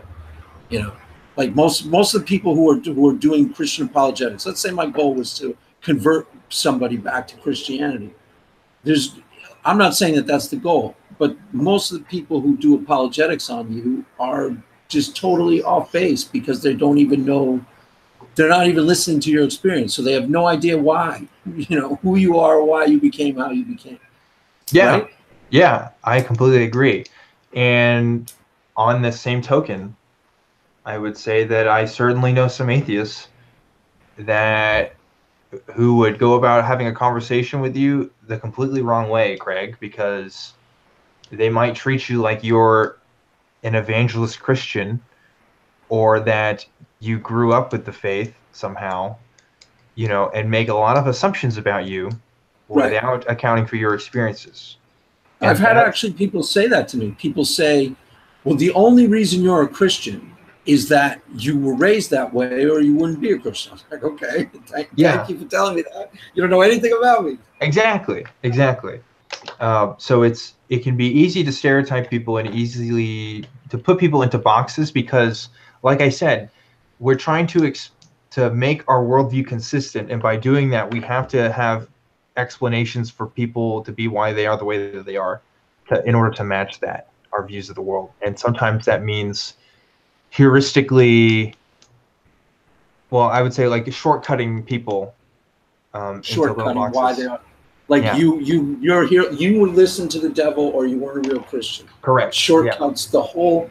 Now I don't have to think about you anymore. Exactly. I don't have to think about the fact that this guy Dan, who seems normal and nice, is an atheist. It doesn't have to enter my mind. So I've just written you off and written you out of my worldview. I've explained it and that's exactly why people do it. Honestly, to avoid the cognitive dissonance. Right. See, I actually kind of seek out the cognitive dissonance. That's why I got so interested by Drew, because it threw me. And I was like, okay, now that's really interesting. And that's what atheists, ironically, as far as my experience of certain types of atheists, that's what they tend to do too. When they find things that kind of bug them intellectually, they dig into it. That's why I thought I'd get along with them really well. Because I noticed that before I started doing this, years ago, before I started doing the Twitter thing, interacting with atheists. I was like, I'll probably get along with atheists. Just tend to be wired the same way. Most people aren't philosophical, and most people don't really want to dig in to some of those things, those questions. That's my experience. You might find it different because you hang out with all atheists. Yeah, because there's definitely atheists who really don't care about these kinds of issues, and there are the diggers, the more skeptical among us that really try to figure our worldviews out. Like I said, I didn't grow up atheist. This was a more recent conclusion. So the legwork to me getting here was a lot more than, say, someone who maybe grew up an atheist and not thought about it. Right. So, but on the same token, I also wonder how many Christians are that way, who don't think about their beliefs. Tons. Yeah, Tons. I would say there's, in my honest opinion, and I think you'd agree with this, there are more Christians that haven't thought about their beliefs as thoroughly as they should have than there are atheists who have thought about their beliefs. I would say yes. Most, especially outside of the very few atheists who were raised atheists, my experience is most of the people I meet who are atheists started out Christian, and they got to atheism by some variation of what you talked about, deconversion, thinking about, wrestling with. So they thought about it a lot. Most Christians, outside of people who have been converted somewhere along the way, which is like some of the people who I interact with on Twitter, Stephanie Sai, a couple others, most Christians were raised Christian. That's true, generally speaking. That's why they're Christian. And they didn't think about it at all. They might have, they don't really want to think about it. It's threatening to look too deeply at it. Yeah, we're first generation atheists, most of us. Yes, which is my experience. Most of them are. Yeah. Well, because there wasn't a popular atheism prior to 1965. For example, I've told this story on my videos. My mother went through a process that was very similar to yours, except there was no popular atheism to latch onto. Mm-hmm. She wanted to be a nun when she was younger. She was a very devout Catholic. She went to college. She started thinking a lot, being more philosophical, meeting Muslims, meeting atheists. She became still a Catholic who wasn't really sure if she believed Catholicism anymore, which is where a lot of people are at, but never became an atheist because, there wasn't a Richard Dawkins floating around the popular culture for her to read the book and go, hey, I'm interested in that. Do you know what I'm saying? Yeah, absolutely. There wasn't any resources for her to have gone deeper into it. And I would even add this, Craig. If it weren't for people and I'm not citing Richard Dawkins specifically because he wasn't really a main source of influence for me. But let's say, Hitchens, Sam Harris, some of these other guys, who if I didn't hear in their voice, in their convictions, the confidence at which they were able to speak at, and the competence of their knowledge, I'm not sure if I would even be confident enough to call myself an atheist or to go as far as I have. Yeah. Because I definitely did not grow up in a culture that made this path easy for me, you know? Come it or push you to do it. So it was like something that you sought out on your own, but because of the popular, there has been a grassroots movement in atheism for the last 15 or 20 years. That's been, in terms of real world results, very successful. There's a whole YouTube infrastructure of atheists. Most of the people I interact with are atheists. And there's a much stronger infrastructure of popular culture than Christianity per se. Christianity's been around forever and it's deep. But atheism as a new thing has gained a lot of ground very quickly. Well, yeah, just like we don't have the same restrictions. You know what I mean? We're kind of free to explore what we want to explore, and there's nobody telling us that atheists aren't telling other atheists, oh, you shouldn't do that. You shouldn't be thinking about those things. You know what I mean? Not yet. Not yet. Well, it's like that can be kind of an allure for some people as well, the freedom to explore these ideas. But again, I don't think that's the be all end all to why I'm not an atheist because, oh, Christianity didn't let me think about things, man. Like I said, I was able to rationalize my Christianity pretty well. But yeah, that's definitely a thing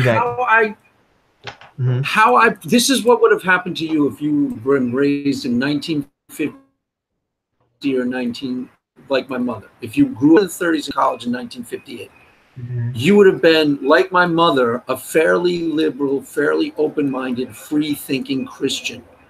You would have probably, your faith would have gotten watered down and become somewhat weak over the years, but you would have had one or two preachers like a Marcus Borg or somebody you liked, and you still would have called yourself a Christian probably right up till, for your entire life. I wouldn't have described myself as such, but I would have been a humanist Christian. Right. I would have been... That's similar to my mom. If you ask her, she'll say she's a humanist. Or now, I don't even know what she is now. Sometimes she does like New Age. But that's what happened. It's been a path where, like you even said, you went to Austin, you started hanging out with the Atheist, whatever, the ACA. They let you open their doors to you. So that gave you a whole route. And pretty soon you're going to have a radio show, and you're going to be like, tomorrow's Matt Dillon. You and Drew. Drew's going to be big. Yeah, he is. He's going to be bigger than me, for sure. I am just what am I? I'm John the Baptist. I'm here to clear the way for Drew. I'm to be made lesser so that he is to be made greater. You know what I mean? Wait, why is he going to be so much bigger than you? Well, he's already got 60,000 subs. Yeah, he already is. Yes, he already is. And he grew quick. He grows quick. Yeah. He's been doing really awesome. I hope that I can at least become somewhat of I don't want to say influence on people because that sounds so like pretentious. I want to be a perspective for people to cite. If that makes sense. Right. Yeah, but that's exactly what you're talking about. I mean, you wouldn't be where you are if you didn't have those other people who you listen to and went, aha. Yeah. I agree. Yeah, and there's not enough people, I think, that even in the atheist movement that share the same convictions on things that I do. Like the same kinds of themes that you talked about with Drew. In the same sense that our approach to the topic is a bit different. And we think that works better in a lot of cases. I'm not saying it's the best approach. And what would you describe it as? How the great epistemology approach in general is what I would say. But it is the recognition of being as compassionate as possible and being as inquisitive and close to the heart of people's beliefs, rather than the counter apologetics, rather than the general arguments. attitudes. Right. Yeah. No, I think your approach is actually the best way forward, because the counter apologetics get really tiring. They really absolutely. do. They get really exhausting to listen to, and they were interesting when I first started watching YouTube videos. I watched some of those debates, but now I can't really watch them that frequently anymore. It's just not that. Go ahead. Yeah. What were you gonna say? No, but like I want to emphasize too, like they're absolutely necessary, and they are important. And I don't want to minimize the people who do those things, because I engage with those kinds of conversations as well. But it's not my emphasis. It's not my focus, because those are kind of background issues for me. Those are issues for people to kind of explore on their own. But when it comes to the interactions with people that I can create, the one-on-ones that I can deal with, I think the approach that I'm heading with now, and the approach that Drew kind of does, is the one that I'm sticking to, at least for now, until I find something better. Yeah, I think it'll work. I think your show will be really good, actually. I think your show, I mean, like I said, when you did your thing with me, I thought it was really good. I thought it was, and it would be entertaining for people to watch. Yeah, if anything, I just want to raise awareness of the issues that people like me and Drew face, to say that, hey, we're not bad people, we're not evil, we're human beings who had like experiences probably quite similar to your own. And here's the conclusions that we came to. Right. Whether or not you're going to agree with those, that's up to you. But a recognition of that is going to improve the world, at least.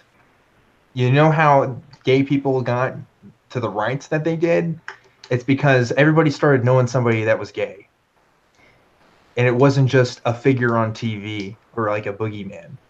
And suddenly, when that empathy was put in, when it was that recognition of human experience that was happening, then people became more sympathetic to it overall. Right.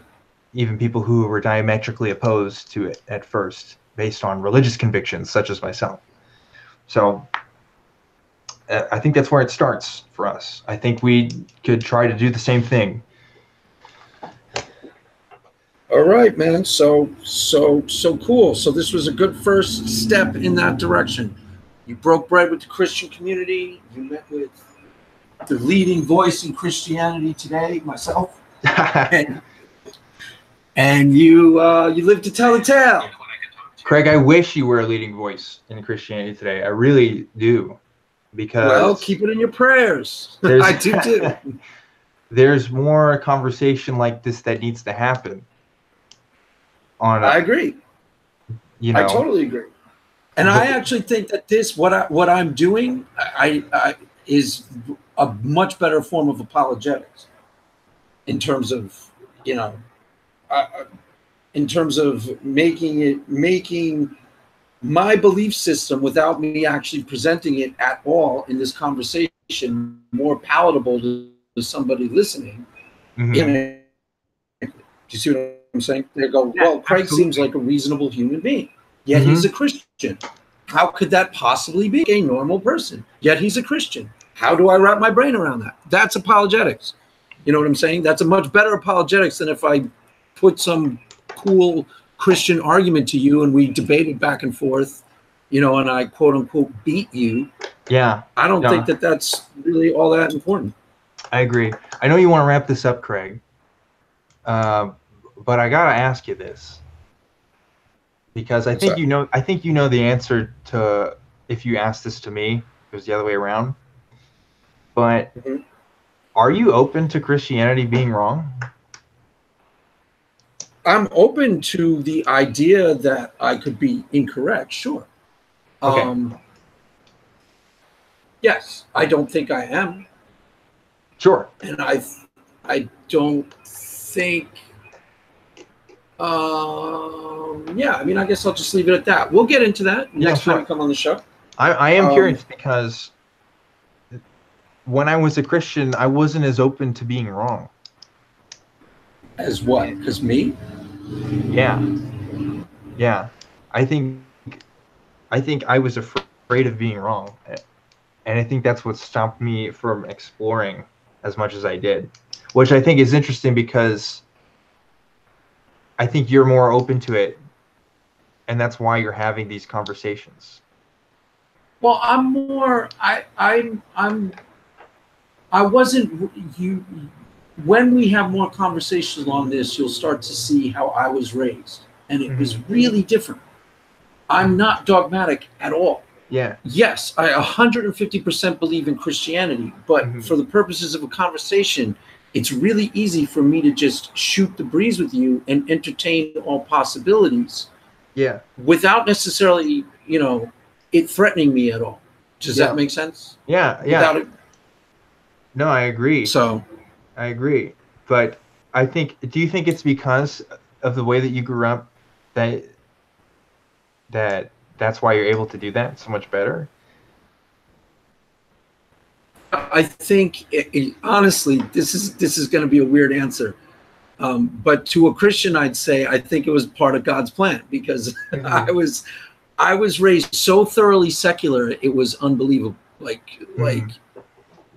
the people, not so much some of the atheists. I was raised in like probably the most liberal town in the United States. I didn't know any Republicans, and I didn't know any evangelical Christian, not one, not until I was 19.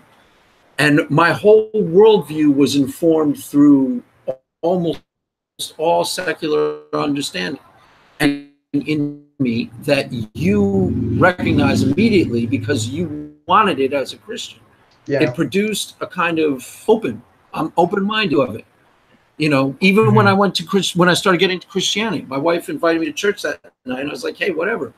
I have no dog in this fight. I'll go check it out. Sure. If I thought something was cool or interesting, I was in, period. That's the value of secular. I don't know if that made any sense, how I just No, I agree with you. I agree with you. I think, well, I mean, I shouldn't say agree. I think I should say that makes sense to me. Okay, good. Because it's a way that people are raised nowadays, that I was, and most of my friends were, where it's like, it's really non-ideological. You're down for whatever is cool, whatever is worth checking out. Hey, this is fun to try. All right, let's check that out. You know what I'm saying? Yeah. It's totally different mindset than how you're raised as a Christian. You're raised with. Yeah. It was a totally different world. Don't do this. Yeah. Don't go to that concert. Those are the bad people. Yeah. Nobody said that to me. Nobody said, don't go watch the slasher flick. That's of the devil. It wasn't raised like that. You know what I'm saying? Yeah, absolutely. Yeah. So that's interesting. Well, cool. This was fun. Yeah, this was awesome. So we'll do it again. And I'll get Drew back on here at some point in the near future. Yeah, you should get both of us on. I was just thinking that, but then you'll probably start doing your little mind tricks on me. Hey, hold on. Whoa. Greg, you think I do mind tricks on people? No, I'm playing around. Okay. I'm playing around. I just don't know if having you. No, actually, I could probably have both of you on at the same time. That'd be fun. That might work. Maybe that'll be the next thing. We're not gonna double team you. Well, I mean, you could be laying the groundwork. It's like, I have Drew on the show. He's really cool. He's not trying to. Okay, but see, Craig, see, that makes it sound like you're worried. No, I'm just playing. Well, I know, but it's like I'm totally. There are people, and I don't think this describes you, but there are people who would be worried about that because, like we said, the consequences of that. If you're open to truth, you gotta be open to it wherever it goes, right? Just saying. Right, but it's the same thing with Christians. With me being a Christian, you have no idea how much more. Part of the reason why I don't tell most of the people from my past that I'm a Christian is you have no idea how much that would shut them down. No idea. They would stop talking to me about 80% of the things they talk to me about. Yeah. Automatically. Yeah. And they'd think I was trying to evangelize them, 95% of the time when it wasn't the furthest thing from my mind. You know what I'm saying? Yeah. Yeah, I agree. So that's part of the course on both of our ends. You know, I don't really have any paranoia that you or Drew are evangelizing me.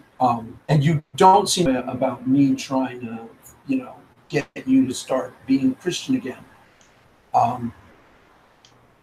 But I can tell you that a lot of people automatically, if I said, yeah, I became a Christian out in California, boom, 95% of the conversations would never happen. You know, Yeah. they'd be, why are you saying that? Should I not be watching that now? Is that what you think? Oh, did I curse too much? Well, you know, that's the same thing. Well, see, it's the opposite in the culture where I'm at. You know, if I tell people I'm atheist, they're like, "Oh, so you think all Christians are stupid? You think beliefs are dumb and stuff?" And it's like, no, I can only speak about my own conclusions. You know, my own perception of the world. I can't speak for you or anybody else. So. Right. If I went back, with the people who I grew up with, if I said I'm an atheist now, 50% of them would go, "Oh, cool. Did you read? You know, have you read?" They're not necessarily atheists, but they'd go, "Cool, interesting. Tell me about it." If I said I'm a Christian, they'd be like, "Weird." Same exact opposite of your experience. You have the exact opposite experience. You say I'm an atheist now, they're like, "Ew, weird." Really? They say, ew, weird, and I've heard this from people. I've heard, wow, I just thought, and this isn't what they directly said, but it's more like the implication of, wow, I've known you to be like this really upstanding kind of good guy, and I wouldn't have guessed that you were an atheist. Yeah, you know, I'm sure that happens a lot. And that's where it's really interesting, because there is in my culture, there is this idea of good person and Christian are two synonymous words. Right. That mean the same thing in some cases. Right. You know? But in secular land where I grew up, it's the opposite. Because there's been so much bad publicity for church in general. Some of that's church's fault. I'm not defending why it happened necessarily, but if you say I'm Christian, there isn't like, oh, phony, oh, hypocrite, oh, you know, instantly, automatically, same idea, but in the exact opposite way, because there's been so much, so much bad publicity for church people themselves. Some of it's legit, you know, just like some of the criticisms against atheists are legit, not necessarily individual atheists, but you know, as a whole. Yeah, for sure. Anyway, let's wrap it up though. We've been talking for a bit. All right, man. Yeah, we were talking for a bit, and then every time we talk again, it's like you're wired like 5 more things and 5 more things. Yeah. So, all right, my friends, say goodbye to everybody. Tell them where they can find you. Tell them about your show, and then we'll say goodnight. Yeah, for sure. Catch me on Twitter. I'm at ObjectivelyDan. That's the best way to get in touch with me. It's where I'm most active at. If you want to watch my new show, I will put updates on my Twitter when it goes live, but I also have a Facebook group for it now. It's called Truth Wanted. And hopefully it'll be up on the Atheist Community of Austin's website soon too, but it's not officially premiering until next month. But if you want to catch kind of our sneak previews of our test shows and stuff, you can catch it on 6 o'clock Central Time on Fridays. And again, links to that is on my Twitter. And my personal channel, the YouTube channel Truth Wanted is where we'll be hosting the show as well. So if you want to subscribe. Oh, and I guess I should mention my podcast too. I'm a co-host on the Epistemic podcast, and that's on the Street Epistemology YouTube channel. Again, that's with Anthony Magnabosco and Reed Nicewonder. And the channel is called Street Epistemology, and it's also available on iTunes and other places where you can get podcasts. So cool. And actually, I think one more time, then that'd be fun. And then we'll. You cut out a second. There? Yeah. Can you repeat that? Oh, I will. I said I will have Drew on one more time alone, and then I'll have both of you on together. I think that'd be good. I think that'd be really, really fun. I'm down. Just let me know. Cool? Yeah. Let's All right, do man. it. So this was good times, my friend. And we are signing off, people. Go be good. See ya.